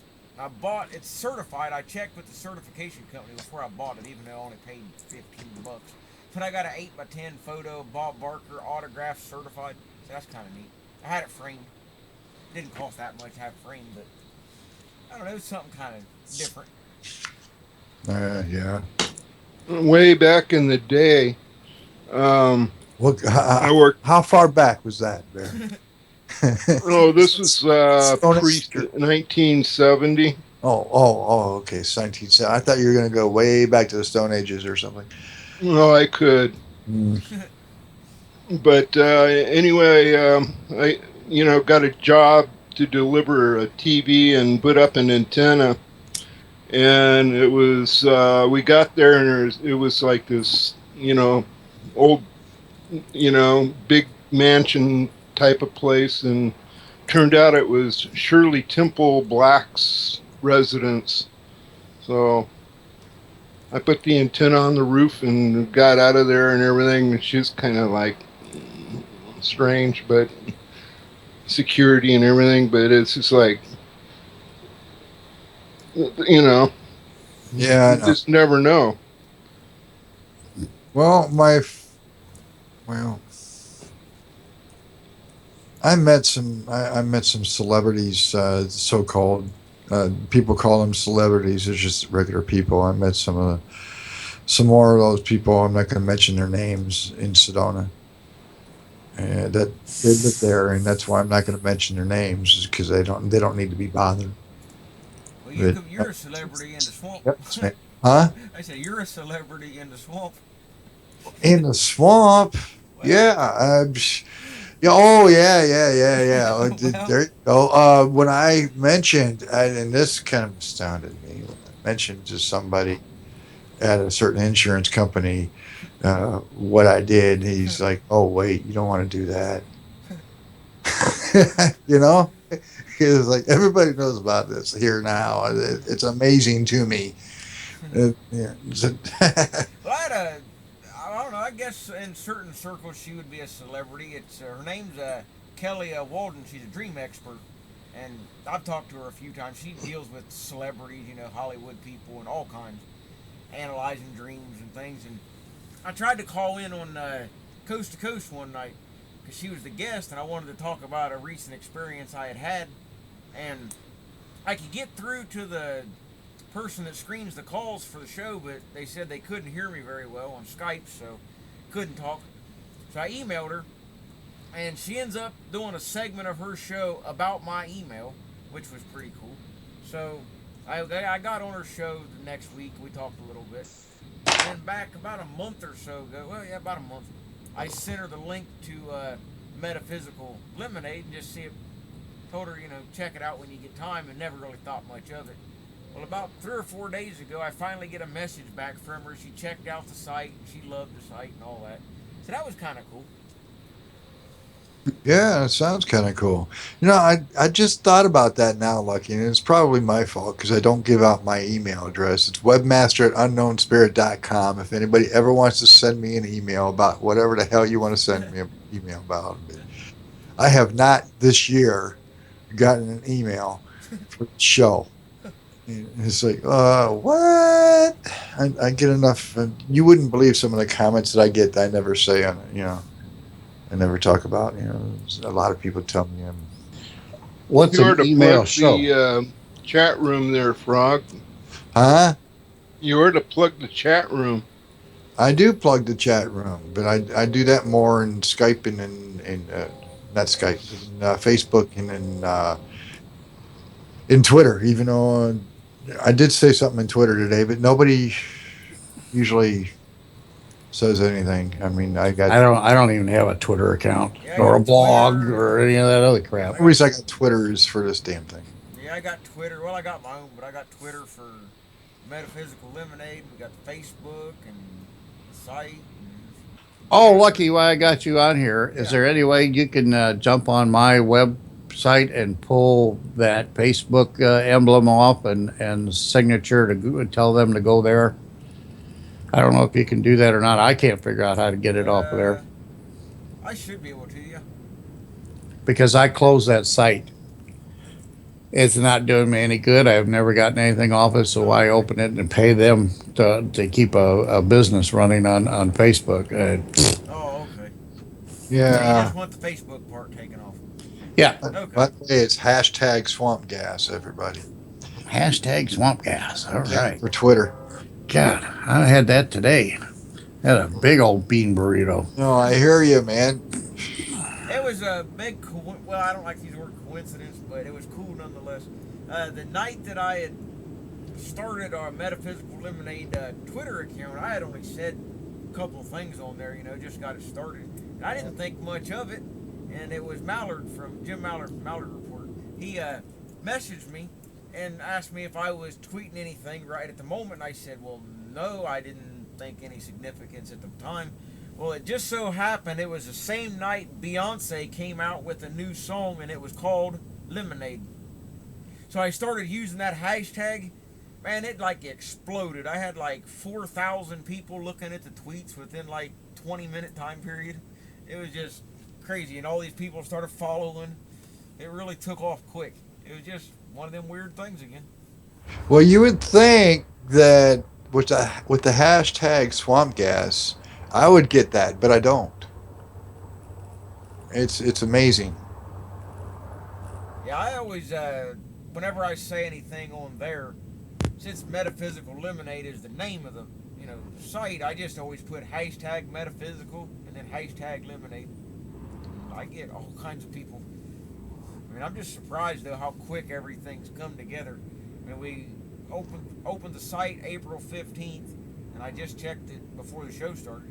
It had 314 different visitors, so that was pretty good. Yeah, that's And I got pretty. it set up so it only logs them each IP address, not just every time they go. I usually get more from my podcast than I do the radio. Yeah. Yeah, and so that's what's amazing to me is that I get all kinds of. That's why I got GoDaddy because it's unlimited bandwidth Yeah. supposedly. That's Yeah. where our site is through is GoDaddy, which is very limited on what I can do, but it does the job. Well, you got to learn how to use FTP and learn some HTML. Lucky is what Yeah. you got to do. But they don't even let you do that, so GoDaddy? the FTP they don't. Oh, yes, they do because that's what I use through GoDaddy. I contacted them and they told me I couldn't do it. So I don't know. Oh, Maybe it was just because I got the cheap package with them. I don't know.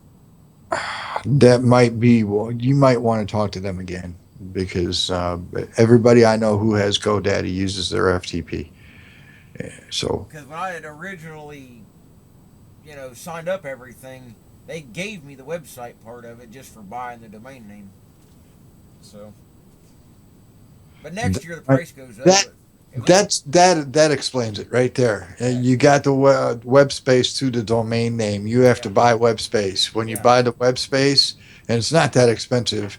You get I the have to cheap check package into of the web space, and it you'll only get, cost me $13 for the whole year. yeah, Right. yeah, for the domain name. Yeah, next year it goes up to like 60. I forget what I'm paying, but I get unlimited bandwidth, unlimited storage, and which is really nice because the podcasts tend to take up a lot of space real fast. So but I got FTP, and that's the reason I can do my podcast because my podcast for iTunes takes my podcast off of my site. And Stitcher takes my podcast off of my site, and TuneIn takes my podcast off of my site, and so because of all that, if I didn't have unlimited bandwidth, I'd have been shut down, a long time ago. So it's worth the money. It really is. Yeah, I don't know. I never really intended for the site to really be any place people would spend a lot of time. It's more just a place to go to get the links to other places. There's basic stuff on there, but it can Have no clue what you guys are talking about. That's all right. Most people don't these days anyway. No. That granddaughter of mine does. Boy, I tell you, she knows it all. Most kids do, even when they don't. Yeah. Well, if they don't, they can sure figure it out in a hurry. Well, Willow is now 7 years old, and she knows it all. Well, the main thing with the younger generation, is not afraid to push the buttons on the computers. A lot of people I've dealt with, like my dad and stuff, terrified to hit the wrong button, like it's going to self-destruct and melt down and be some Chernobyl Well, accident. now I disagree with that, Lucky, because I was trying to clean out my phone, and Yeah. I am terrified of it, and I wiped everything out. All my phone numbers, all my contact names, everything gone. It somehow reset itself back to factory settings, and I went, oh crap. That's why I got a backup for everything. That's Well, I'm an old guy. I didn't have a backup. this Windows 10 upgrade. Dude, Yeah, I hate it. that it's supposed to be over. Free Windows Yeah. 10 upgrade thing is supposed to be over in Mhm. July Got or it. No, I something. haven't had any trouble with Windows 10. It's run But fine, even on my brand new Windows computer. 10, I do not want it, and it has tried multiple times to go onto this computer, Yeah. and I stop it every single time. But I don't leave the computer that I'm using right now, and we're hosting the show on. That's XP, so I don't have to worry about Windows 10 on Yeah. it. But Well, here's the thing, though, Prog. Now, think about this, and I talked to a computer geek that does this. He does repairs and stuff on my computers. And he says what's happening is these patches that they're making for XP or any of the other older Windows, they're going to stop using those. That's why they're pushing 10 onto everybody. Yeah.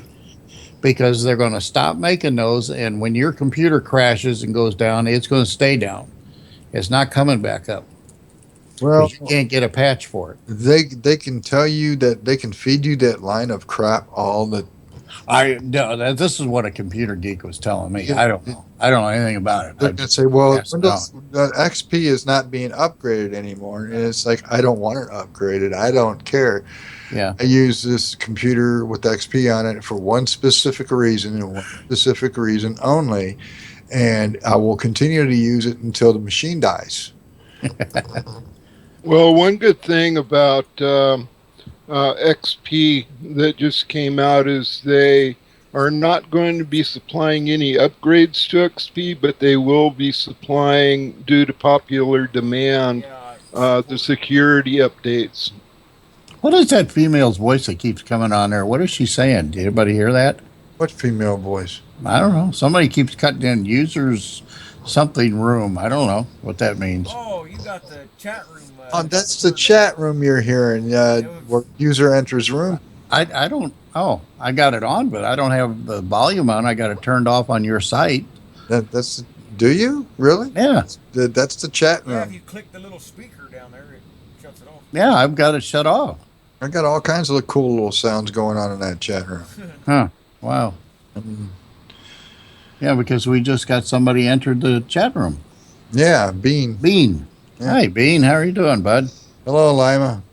Hey, Bean. I doubt that he's listening. No, he's not listening. I can tell. Yeah, he's kind of off there, isn't he? Yeah, he. But I'm not going to talk crap about a chat room. He's listening because he's in chat talking to you. Yeah.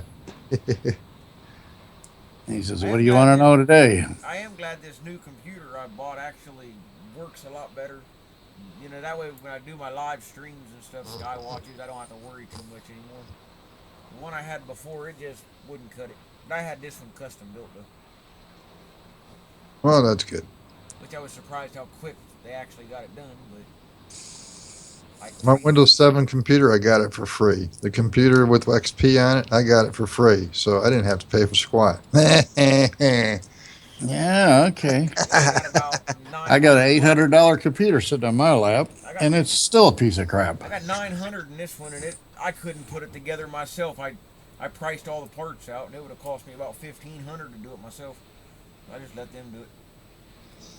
The thing that costs though is you have to buy an operating system, which I did buy Windows 10, but that was $110.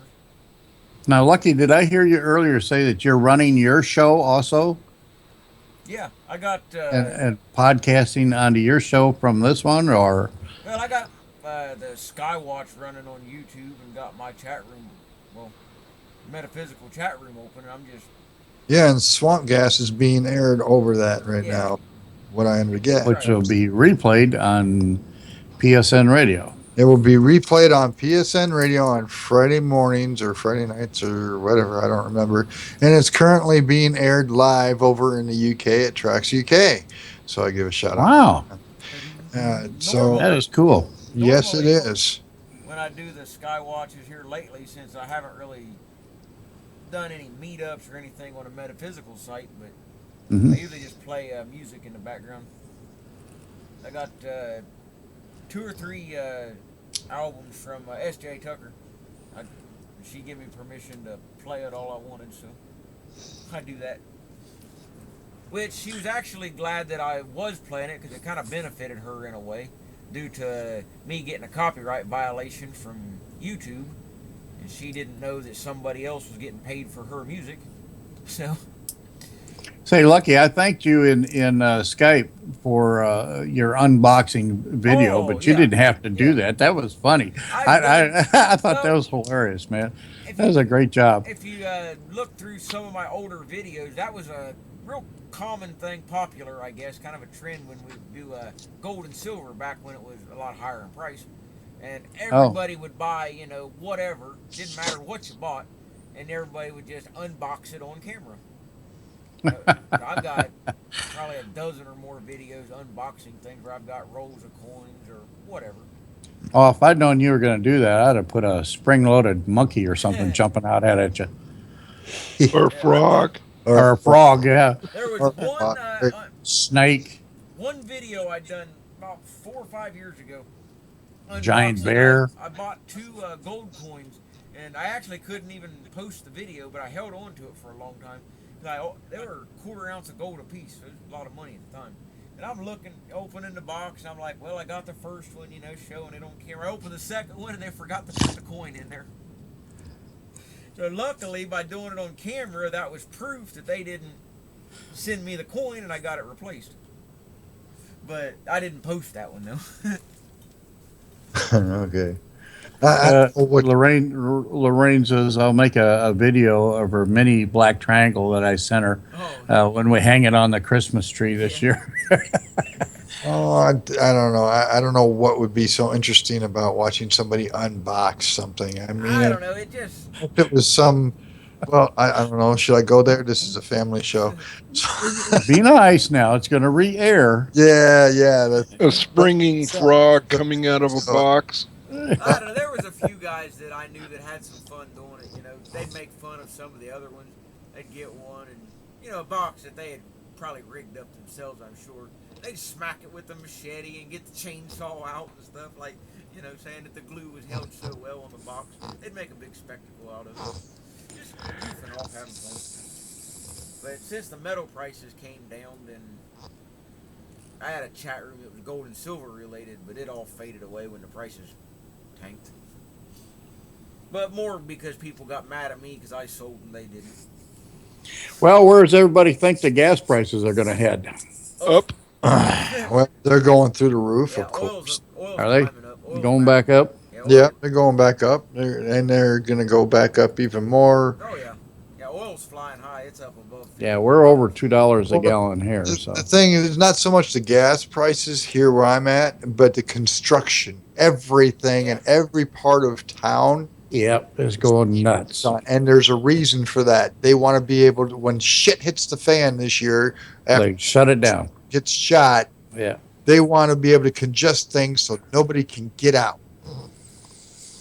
Well, I read Oh, you're talking about yellow barrel construction. Okay, Yeah. I was talking about housing. I'm talking about yellow barrel construction. Yeah, I'm talking okay. about that. Yeah, roads completely shut down. I don't know if anyone here's ever bought any gold or coins or anything, but there was an interesting article I read yesterday, which could make the prices in the long run end up going up. I don't know. I guess Muslims, they got that Sharia law thing, which I knew very little about. Well, it was illegal in their religion to buy gold. Well, now, for whatever reason, they're allowed to invest in it. So that'll be 1.4 billion new investors in the gold market, they said. So that was kind of interesting. Whether anything comes of it, who knows, but interesting nevertheless. That's because people wised up and stopped buying gold because they weren't receiving the gold. They were just getting a certificate saying that they owned that gold. Yeah. So people wised up and they stopped buying it. So the values dropped. Yep. And now they're gonna. They found out that we can do the same scam on the Muslims, and that's I what they're. always got stuff in my hand, whatever I bought. Definitely, I wasn't going to take any certificate or anything. But I still get people once in a while when I do open my gold and silver room. It's on Pal Talk, but I get a few friends in there. And once in a while, especially late at night, I still get the people from Africa, Nigeria, or wherever saying, we'll sell you gold at $200 now, and you never have to see it or touch it. And when you want to sell it, get in contact. Them scam artists. I actually kind of led one on for a while just to see, and he told me he wanted $2,500 to do the transaction. So I was like, all right. So I wanted to know how he wanted paid. He wanted it all in prepaid Visa cards in increments of $250 each. Really? That's what he said in the email. And he said, and the address he wanted them mailed to, he's supposed to be in Nigeria, but it was some little Caribbean island somewhere. I forget the name of it, but the cards had to be Visa in no more than $250 increments. I told him they was on their way. I never talked to him again. Wow. But some of those guys that try to rip people off, they will send you a check, though. A friend of mine got a $5,000 check in the mail, and he was going to cash it if I didn't rip it up. It was, well, that would have been his cut, was $5,000. The check was a lot larger. Somebody claimed they were in the Bahamas. All right. Trains in the swamp. Here, I'll mute it so that you can hear him talk. Oh, you're doing just fine. They were in the Bahamas and had this, what they claimed was a $20 million hotel, but they didn't have credit enough to open up a payroll account so to pay the employees. So they wanted my friend to cash the check, keep $5,000 for his trouble, and send the rest back. But I ripped it up. Well, yeah, I'd be tearing checks like that up too. Higher than the moon. Well, the thing is with those checks is that they are. What happens with the check is that you take the check to the bank, you cash it, and before it clears, they expect you to send them their cut. Right. So that you get screwed because that check was never any good in the first place. Right. So. Yeah, it said something in the letter that came with it that they had to receive their money within like 7 days or something. To make that check good. Sure. Yeah, you bet. Yeah, that ain't gonna happen. No. Well, Don't nobody send me any check like that because no, I ain't gonna deal with that. well, here's the thing. Everybody can send me checks all they want to. As many checks as you want. I'll take them up to the bank and they'll tell me whether they're good or not. Well, they can send me checks. It's just don't expect me to send you your cut. Oh, no. No cuts going back. No. It's a one-way stream. I didn't know that this was even a collectible thing, but I've always dealt coins and stuff, but I was on eBay one night and I ran into a bunch of their checks. Most of them are government checks, but if people get, like, say they made a mistake on your taxes, and I've seen some checks that people would get for like 2 cents or a nickel, and they could sell those online for, several $100s. Big collector market for small checks like that. The smaller the denomination, the more it's worth. I don't know, it's kind of a weird hobby, but Really? my mom got one from her job that she worked at for like 30 some years with a nursing home. They messed up her paycheck and they sent her a check for 7 cents. She never did cash it. Well, Barry, you still with us? Yeah, I'm still here. Okay, I thought maybe you fell asleep on us How's again. the weather been for everybody? He's busy playing around in his picnic basket. Uh-oh, picnic basket. Oh, okay. All right, I got it. Never mind. It's getting late. I'm just running a little slow. Yeah, how's the weather been where Well, everybody? you got 20 minutes to go, man. Unless people decide otherwise. The bail on you, yeah. Okay. Well, it's been Yeah, we hotter would than never- heck here. We'd never bail on you, We Frog. had a little bit of a cool down, but we're supposed to be up in the 90s later in the week. Yeah, we're tomorrow we're going to hit 87 and Friday 97. Well, tomorrow we're going to hit 80 here. And by Saturday, it's supposed to be almost 90. Yep. But it's going to rain, and which, I don't know. It's been really dry here lately. It's not been a soppy, swampy mess that we've had this month. It's been super dry, except for last Saturday when it was Willow's birthday party, and everybody and her brother was here, and it's freaking raining, and we're out there playing horseshoes in the rain. Holding a metal spike in the air, right? Yeah, okay. No lightning around here. No, nobody holding a metal spike that was sunk into the ground, man. No. Yeah. Well, I meant the horseshoe. Yeah, well, yeah, the horseshoe. Yeah. It's like it wasn't lightning; it was just rain. Oh, I had okay. made plans for later in the month, the 18th. I was going to go over to Dayton, over Wright Patterson. They have their air show every year, but I'm not going to go because the Blue Angels canceled since they had that crash the other day. Right. So They don't know what's I going on with that. I did not hear about that, you guys. Yeah, the Lucky. same day the Air Force Thunderbird crashed and the Blue Angels. Oh, wow. The Well, there went their funding for a little the while. Thunderbird was actually doing a flyover at an Air Force graduation in Chicago or Colorado. It went down. Pilot lived, even though the conspiracy theorists are saying they don't know because Yeah. the photo looks like it was photoshopped. But You know, as close as those guys fly, and I've Yeah. been right there watching them, yeah, and I am really, really shocked that they haven't had more accidents than they have had. I've talked to the pilots a bunch of times, and they get very close. They can get within less than a foot of each other. But the Well, Blue Angel, yes, man. the Blue They're Angel good. pilot was killed though. It's what happens when you actually do your job. Yeah. It is, yeah. Yeah, the Blue Angels was doing an air show in Tennessee, and for whatever reason it crashed, and the pilot was killed dead in Memorial. Now, how do those guys get on that squadron? They come out of like the Top Gun Yeah, that's what Academy Yeah. and go into there? Yeah, they Something got like that. It's a short-term position, but yeah, they come out of Well, yeah, if they keep dying, it Well, would be. Yeah. they come out of Top Gun flight school and all that. So it's kind of the valedictorian of the class, so to speak.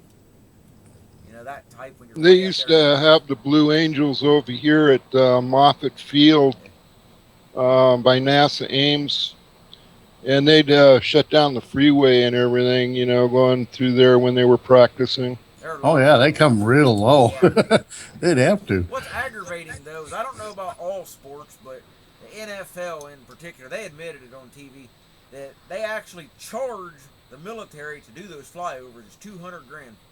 They charge the military or the TV network No, charges the military. the individual teams do. It depends on what stadium they're at, according to what it costs, but it Okay. averages about $200,000. And How the hell do you charge the military anything? the reason it was, and it was if I'm not mistaken, it was the Giants stadium is the one they were talking about. But they look at it as no different than if Nike or somebody wants to advertise. The military is doing no more than trying to drum up advertisement to get new recruits. So they got to pay the same as Nike or whoever. I don't know how they can do that when they invite them to be there. That's why the military said that they're considering actually doing away with some of it for obvious reasons. Now we have them coming up here to Hector International Airport, Yeah. and they do an air show out here, and I think the city of Fargo, North Dakota, pays them to come. The NFL is the only ones that I know of that actually charge. The other sports, like NASCAR, when they do flyovers and things, now they don't charge anything for that, but I don't know. Well, I hope they get back in the air before the 4th of July because they're scheduled to do a lot of flyovers. Yeah, I don't know how long they'll be canceled, but they did cancel the show here, though. And that was the 18th of this month, so. Wow. I still might go over the 17th, though, and go to the Air Force Museum. That's always fun.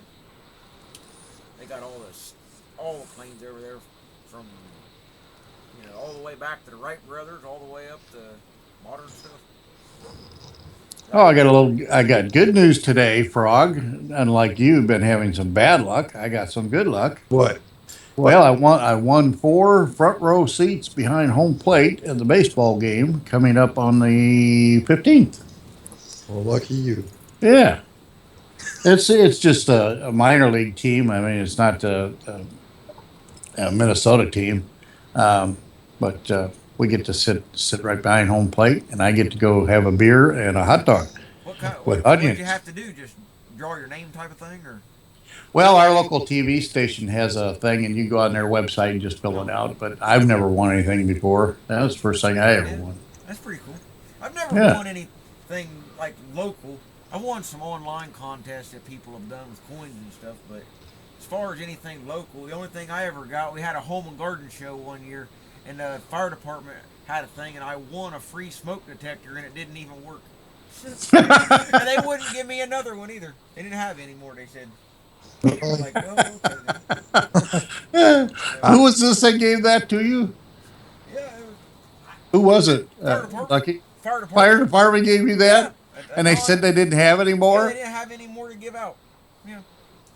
Oh, my. I'd move if you had a fire department like that. I really would. Horrible. About 4 Well, years ago, it, they let it, two big houses burn down right across the street from the fire department. is it a volunteer fire department? No, No. no. The whole Okay. fire crew was at the station the time that those two houses burnt. And I mean, they wouldn't even have had to have pulled the trucks out. They were 50 foot from the house. All they had to do was turn the hoses on. But they were all down in the basement shooting pool and having a birthday party and didn't hear the alarm, they said. So the houses were like 99% gone by the time they got out of there. Oh That's a man, that's a I'm whoops. firing some It people. was just. And then we did end up getting a brand new fire truck about 6 or 7 years ago. And our bakery caught on fire because it was just bad wiring. But the idiot driving the fire truck didn't know what he was doing and ended up melting it. Well, we Burning got the truck. the volunteer fire department out here, and that accident I told you about a little bit ago at the stop sign, it's like the volunteer firemen have to pass the accident to get to the Yeah. to the I fire Now station. that's not funny. I got a story about that one night, Frog, as I was going to the firehouse because I was the assistant fire chief, and I'm heading to the firehouse to get there, but the fire's between me and the firehouse, and it was a car on fire. And I pulled up there alongside the road, and this lady comes screaming out, "Where's the fire truck?" And I looked at her and I said, "Damn, I knew I forgot something." Oh, she didn't like that at all. I got a nasty letter from her. Uh, What Did you amazes frame it? Did I frame it? No. the thing You that Uh, always should have. amazes me when it comes to fire departments is the guys that do the investigations to figure out, how the fire was started. That's always interesting to me how they can that piece was stuff that was together. part of my job on There the was fire one on department. TV, been years ago. It was on one of them, I don't know, mystery type things. It was a true thing, and there was a guy that was trying to kill his wife or something. I don't remember what the whole story was, but he set the car on fire anyway, and he was nowhere around. And it was the weirdest way how they traced it. They got there and it was early in the morning, sun's coming up and all that. Car's burnt, and they're looking through the what's left of it, trying to figure out what could have caused it. And one of the firemen happened to see a real small piece of metal on the ground in some of the ashes the sun was reflecting. It was a staple, and by that staple they ended up making an arrest and catching the guy. They looked at it and they thought there was some significance. He just had a feeling, so they sent it to some place that could look at it, in their micro lab or something, to figure out what kind of stapler made it, made the impression. So they figured that out, and then they tried to figure out, well, who in that area would use that brand of stapler. So they figured that was off of a matchbook. So after a while, they wanted to know, well, who around that area, somewhere close would have had those brand of matches. And it was a little hotel on the outskirts of town, little motel, I should say. And they went there and caught the guy still in the room. He used those book of matches to start the fire. And it was all traced by that little staple. I thought that was pretty good. I think that's weird. Yeah, it was just one of those things. The guy had a hunch, and he went with it. Just the way the light and everything was reflecting, and he just happened to see it. It probably would never happen like that again, but as they say, all the stars aligned up, I guess. But it was interesting, though. Had a lot of interesting fires that I attended. One in particular was a group of guys that were real dopers. I mean, they were really into heavy stuff, and their whole place burned down. All three of them burned up in it, and they thought it was arson. Another gang was kind of feuding with them, and I got a phone call. Hold on a second. Okay. You got- I'll be back, gentlemen. I got to take this call. All right. We'll A house burned down due to a Richard Pryor. Richard Pryor. Oh, yeah. Remember when he ran down the street with his hair on fire? Well, for people who don't know who Richard Pryor was or what happened, explain it to us, Mr. Bear. Well, I guess he was freebasing something or another, and he caught his hair on fire, and he got up and decided to run down the street with his hair on fire. We had an arson here in town. We've had a bunch of them, but there were some teenagers that broke into it was a furniture store down at the bottom, but it was a historical building, and they burned it down. just to cover up their tracks of what they stole. And that was bad, but the funny part of it was our mayor at the time kept interfering with the fire department as they were trying to put it out. So they called the police and they arrested our mayor, put him in the back of the squad car, and actually took him to jail. He got out, of course, right away, but they arrested the mayor, and I thought that was kind of funny. He should have stayed out of the, he didn't have no business butting in. They were trying to put the fire out. I used to be into emergency services as a first responder, and there was a few times when had to tell the sheriff to duct tape down a politician or two. Duct tape a politician. Yeah. Right in the chair, yep. Like, stay out of everything, trying to direct things in their way of doing things rather than the way we were trained. And so they were interfering with, basically an emergency situation. Right. Well, then politicians love to do that because they want to look like they're smart and in charge and that they know what they're doing. They don't object shit. So, I'm back. Anybody miss me? every bullet so far. Oh, you left? Oh. Yeah, No, thanks, I Luck. was just mentioning to him, talk about fire departments and stuff. We had a historical building that some teenagers burnt down here because they stole some stuff out of it. It was a furniture store in the bottom part. But when the fire department was in the process of putting it out, our stupid mayor at the time kept butting in, so they had our mayor arrested. Like everybody in town's up there watching, and they put the mayor in handcuffs and take him to jail. It was kind of funny. I mean, they must have replayed that clip on the news 100 times. Yeah, well, here, the day they opened the Levi Stadium, the mayor resigned. Why? Well, because I guess she signed this thing. There's a road here called the El Camino Real, and they've decided somehow in the planning or whatever that they're going to tear down all the businesses and build these like little cracker box apartments or condominiums. Huh. So she resigned over that. Well, There's got to be money involved there somewhere. Yeah. oh yeah. Yeah, I think she got out before it come out because of the fact that, well, she claimed it was for personal family reasons, but the timing just doesn't square. Now, there's an article I read. It's been a few weeks ago, but it was a senator. I don't even remember what state or his name right now, but it was on Yahoo, and he actually proposed this. I wouldn't even call it a bill, just a rough draft, but he proposed to have all the trees cut down in all the national parks, and he's got a reason behind it. Oh, really?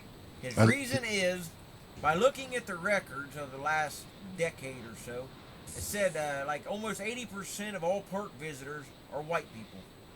And his reasoning is the reason that African Americans and Hispanics don't go to the parks is trees are racist. The trees remind all the blacks of lynching back during the civil rights era and prior, so they got to go. And the Hispanics won't go because all the park rangers remind them of border guards.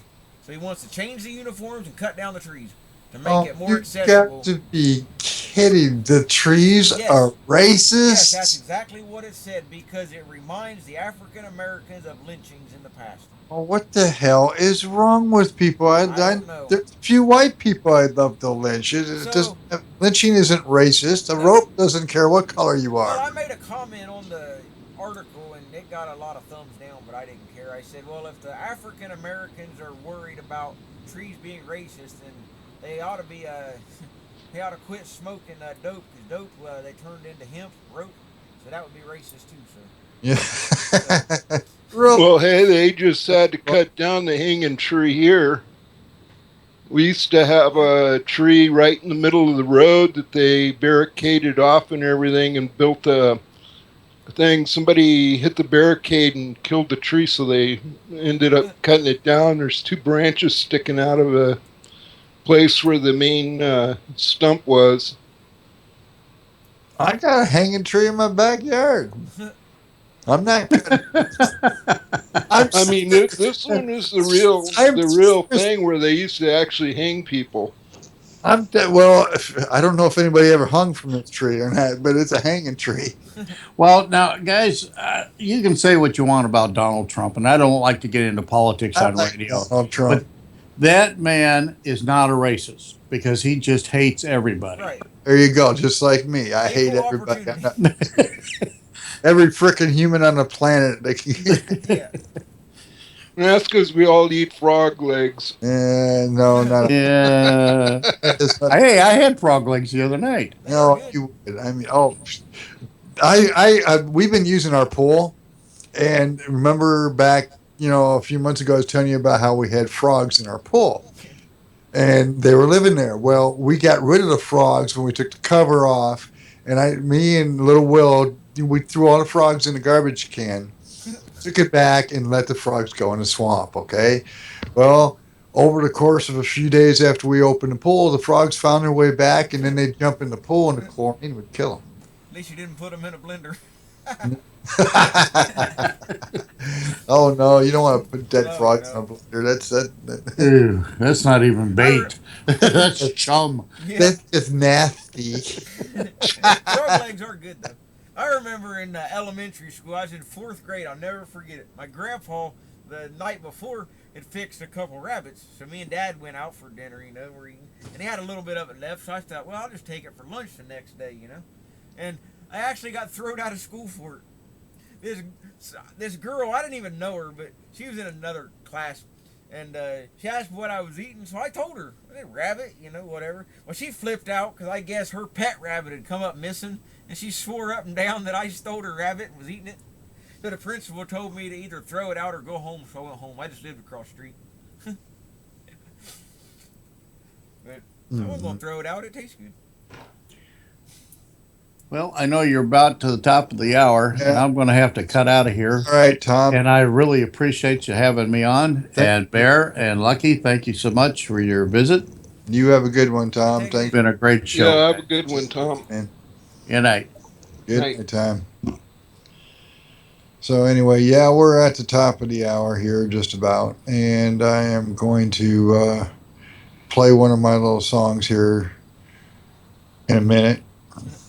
But I want to give the special thank you to Lucky and Bear and Tom for being on the show tonight, and to PSN Radio for playing us our podcast, and to Trex UK for letting us hold our show tonight live on the air.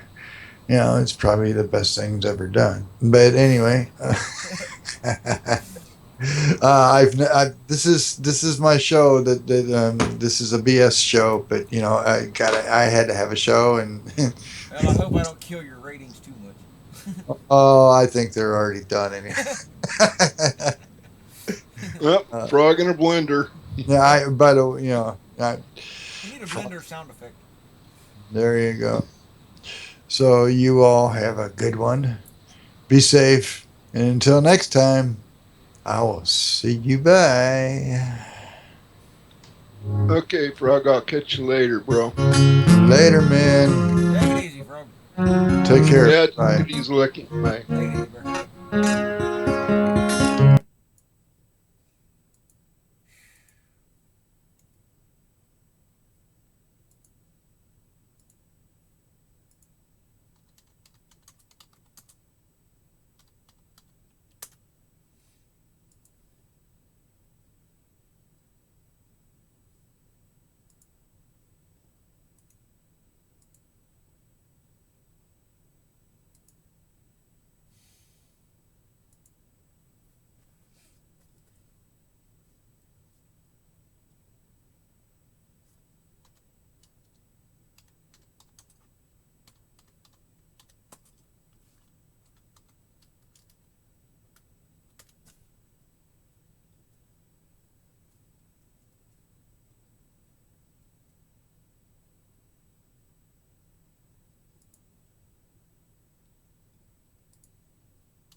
One flies in to case the joint, boldly struts around. Two fly in to make it three, laugh a while and knock each other down.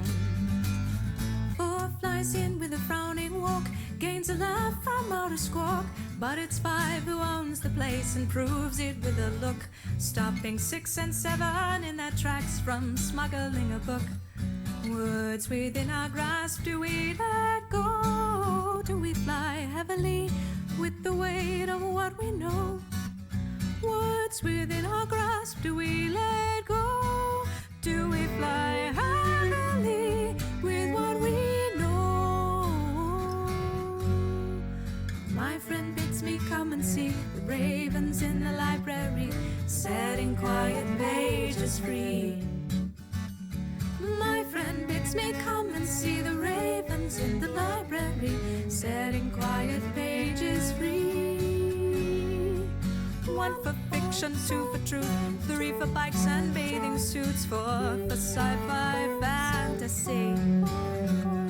5 loves art and ancient skulls, 6 eats periodicals, 7 lives in poetry. 1 hangs out on the drama shelves but keeps the monologues to herself. 2 and 3 are studying jewels. 4 reads all about the Huns. 5 won't share the shiny ones. 6 and 7 labor on the radios. Words within our grasp, do we let go? Do we fly heavily with the weight of what we know? Words within our grasp, do we let go? Do we fly heavily with what we know? Hours of study flying by, words soaked up by beady eyes, long debates into the night, pages flying everywhere. Seek the language word by word, like the black and clever bird. Never let it bring you down, all the things we haven't figured out.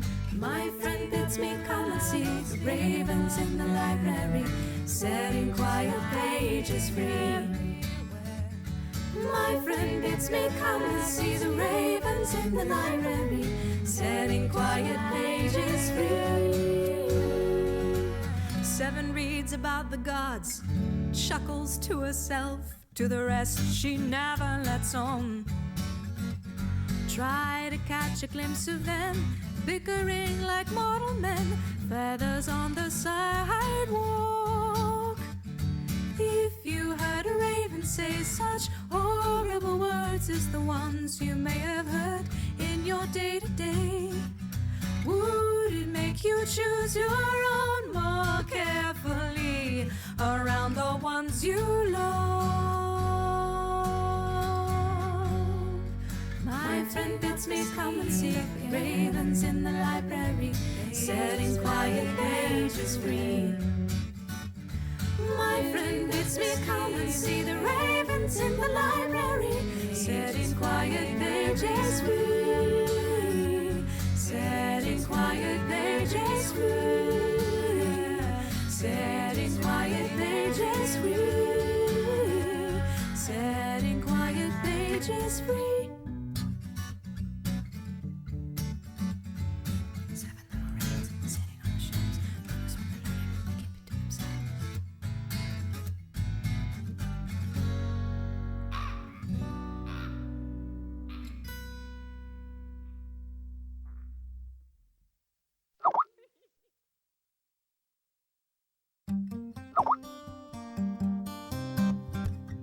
I grew up seeing things a little differently, appearing, disappearing, hardly innocent, nor tied down to the ground. I learned to roll and tumble with the punches, glory in my stripes and spots, walk by invisible and never make a sound. But heavy is the crown that's always hidden, tender is the heart you never see.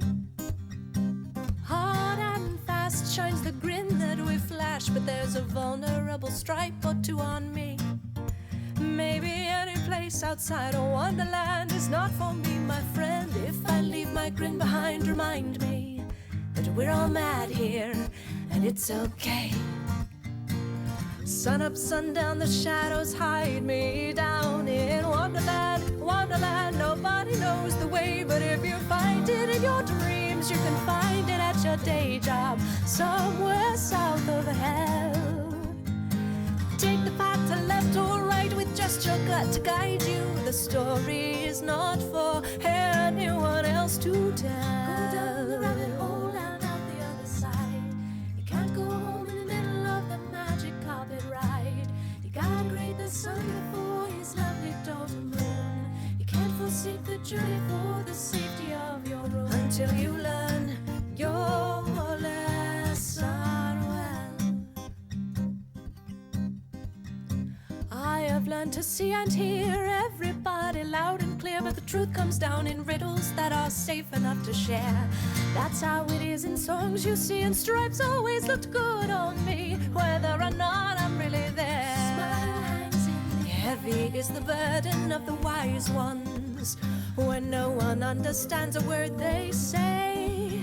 The Jabberwock never bothered anyone, but nobody believes him to this day. Hey, and why should they? If I leave my grin behind, remind me that we're all mad here, and it's okay.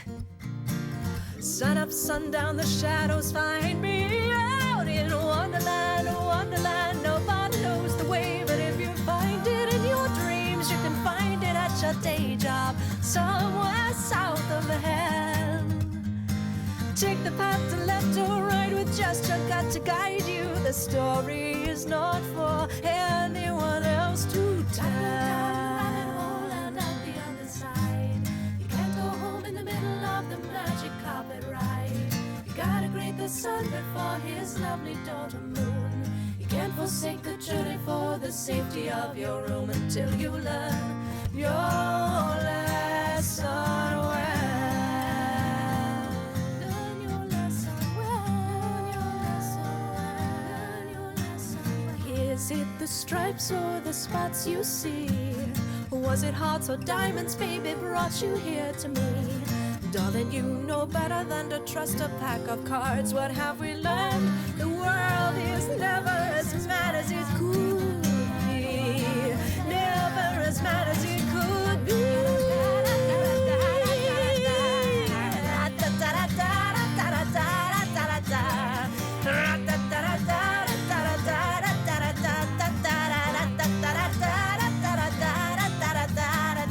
If I leave my grin behind, remind me that we're all mad here, and it's okay. I promise. If I leave my grin behind, remind me that we're all mad here, and it's okay. If I leave my grin behind, remind me that we're all mad here, and it's okay. If I leave my grin behind, remind me that we're all mad here, and it's okay.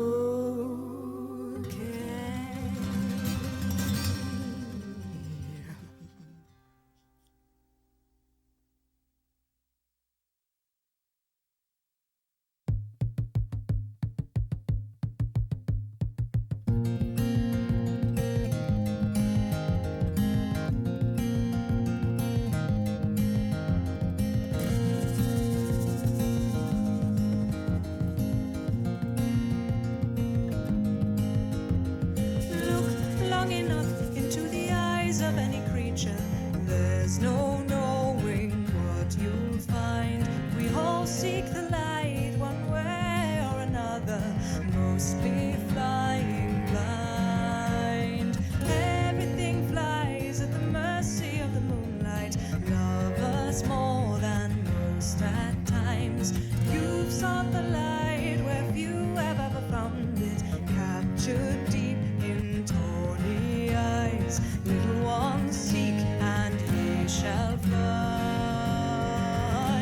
Take care what you find in the tawny eyes of a hunter. Behind eyes,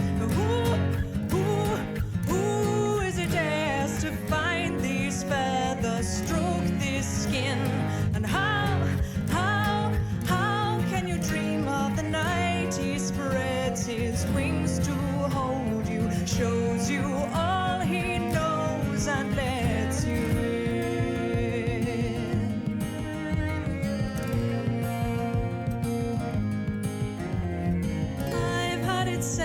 none but fools will ever count on shifting shapes and flying dreams. Foolish the heart that lights upon a love who's never what he seems. Shows one face at dawn and another in the twilight. Kings have worn his shape before. Lord of the evening, so handsome in the sunlight, leaves you wanting so much more. Child, death is a dance on the forest floor.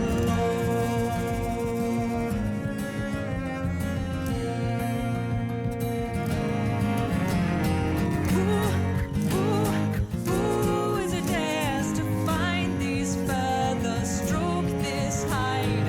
Why set your sights on the night? He spreads his wings to hold you, shows you all his heart and bids you fly. Shifting shapes and flying dreams. Love is never what it seems. Wears another skin by day. Be his love and not his prey. Who is it dares to seek the sun and still want more? And how can you trust that he'll open up his wings to hold you, leave you brighter than you were before?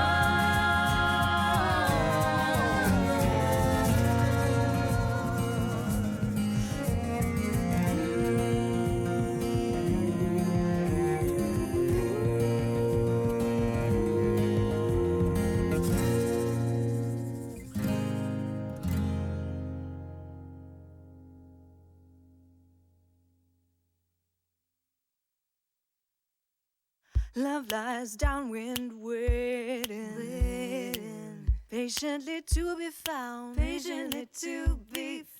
all day east wind howling, wailing, angel omega sound. Unless you are the one I have been waiting for. You are the one I have been waiting for. I've been downwind waiting for you to come around, all night west wind wailing, angel don't let me down.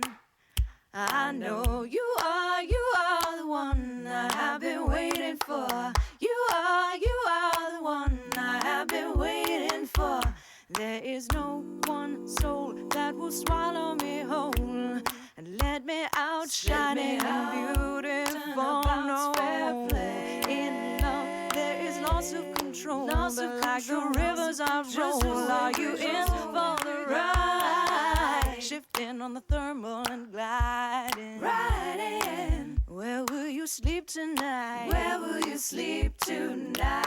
lies downwind waiting, with a silence of tigers and a hunger burning bright, with a heart song shining bright. Desert stars shine a light, shine a light, shine a light, shine a light, shine a light, shine a light, shine a light, shine a light. Love lies downwind. Where will you sleep tonight?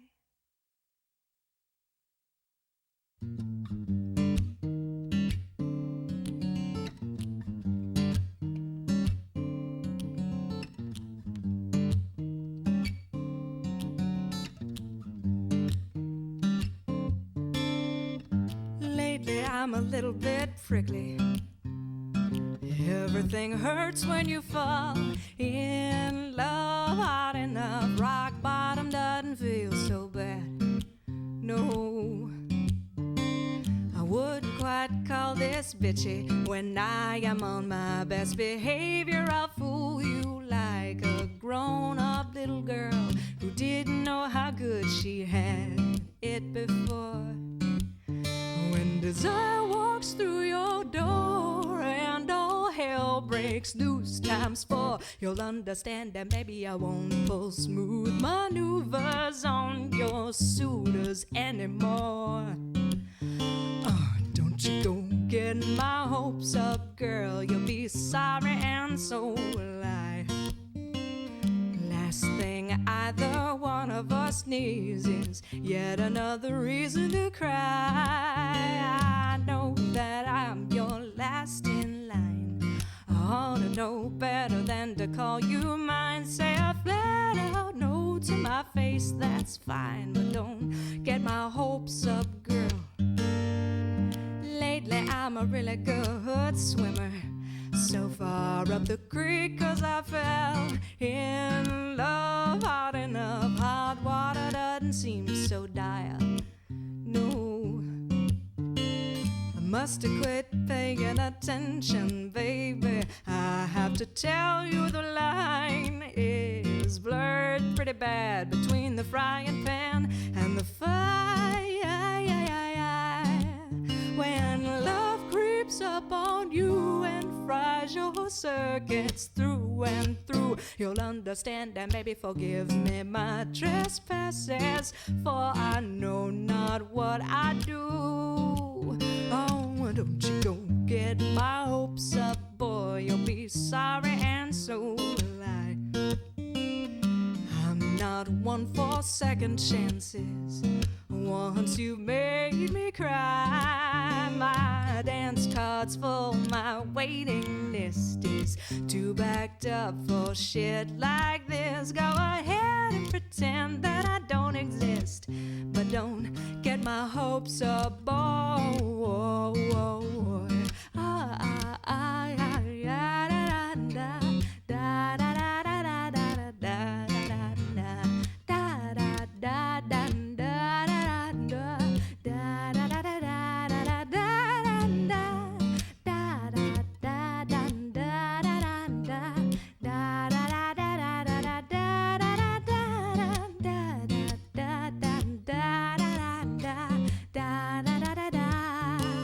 When desire walks through your door and all hell breaks loose times 4, you'll understand that maybe I won't demand good manners from your lovers anymore. Don't you go get my hopes up, love. You'll be sorry till the day you die. I see you wishing on your star, and wishes cannot lie. Make them two, or haven't you heard? Waste a few on you, 'cause I never did learn. I know courage is harder to show than concern, and you can't steal fire and not get burned. I will try to hold out and await my turn, but don't get my hopes up, love. But don't you get my hopes up, love.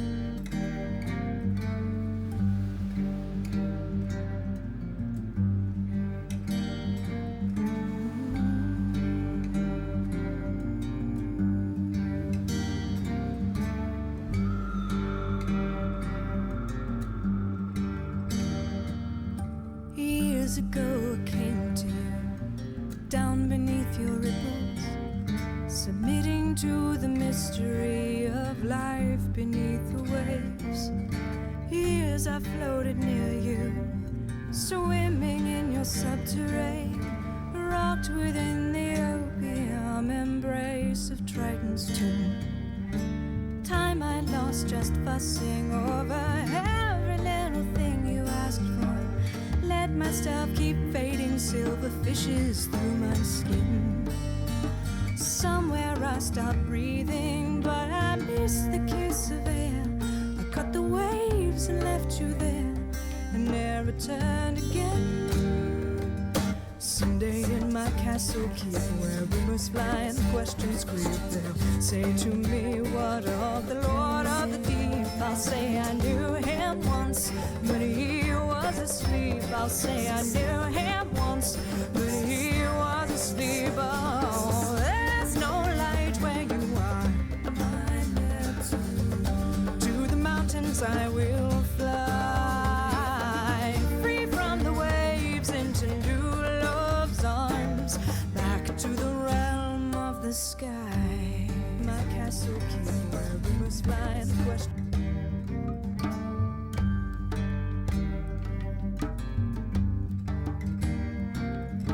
Years ago I came to you, in love and doomed to drowning, beholden to the mystery of life beneath the waves. Years I floated near you, I will never see again how I could tarry in the opium embrace of Triton's tomb. All the time I lost just fussing over every little thing you asked for. Let myself keep fading silver fishes through my skin. Somewhere I stopped breathing, but I missed the kiss of air. I cut the waves and left you there, and ne'er returned again. Someday in my castle keep, where rumors fly and questions creep, they'll say to me, what of the Lord of the Deep? I'll say I knew him once, but he was asleep. I'll say I knew him once, but he was asleep. Oh, there's no light where you are. To the mountains I will fly, free from the waves into new love's arms, back to the realm of the sky.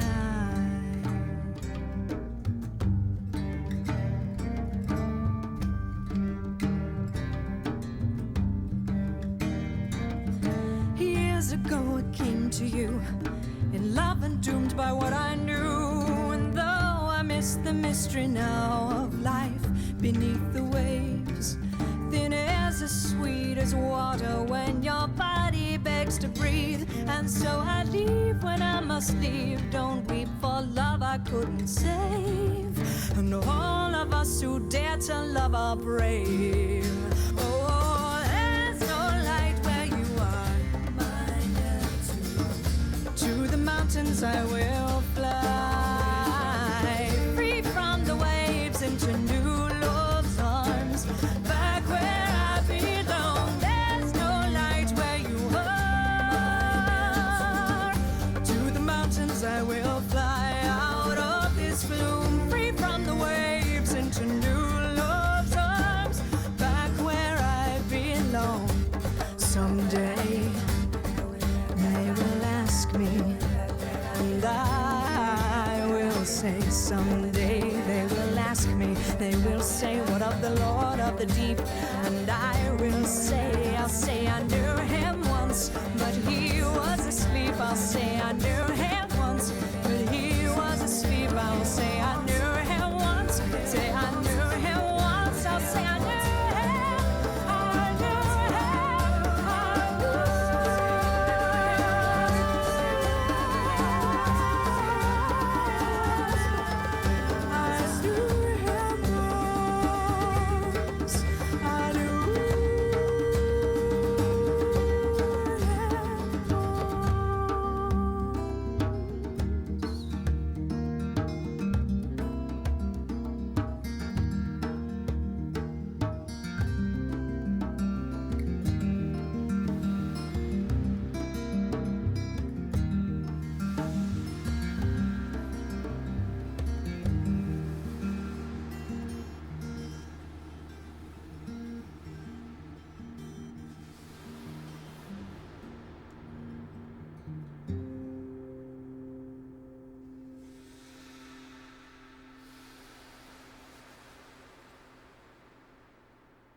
between the lines of this our fairy tale. Man cannot follow the monsters.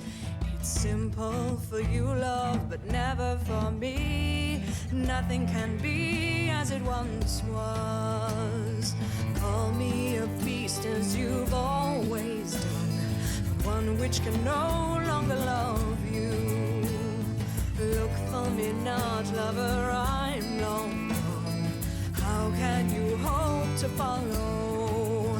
You're meant to crawl up on your knees, not steal my soul or talk to me, nor beg me to come home with you. The last thing I would ever do, I am the place where air meets ice, escaping from your paradise, the girl with the lion's tail. I don't wanna be the girl you tame, an oddity locked away somewhere safe. I don't wanna be the girl you tame, your one-heart menagerie lonely.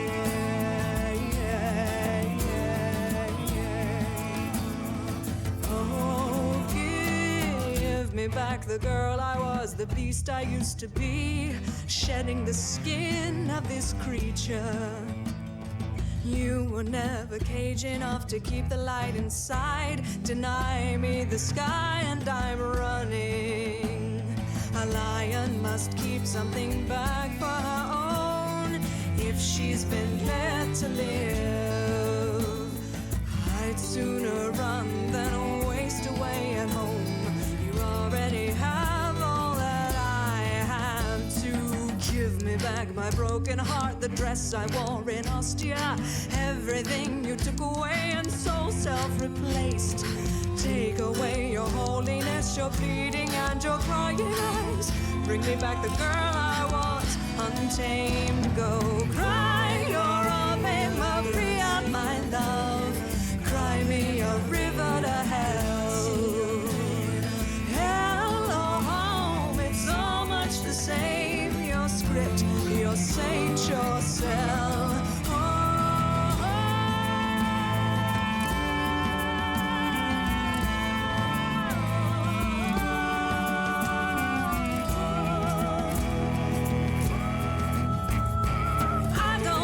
Be the girl you tame, an oddity locked away somewhere safe.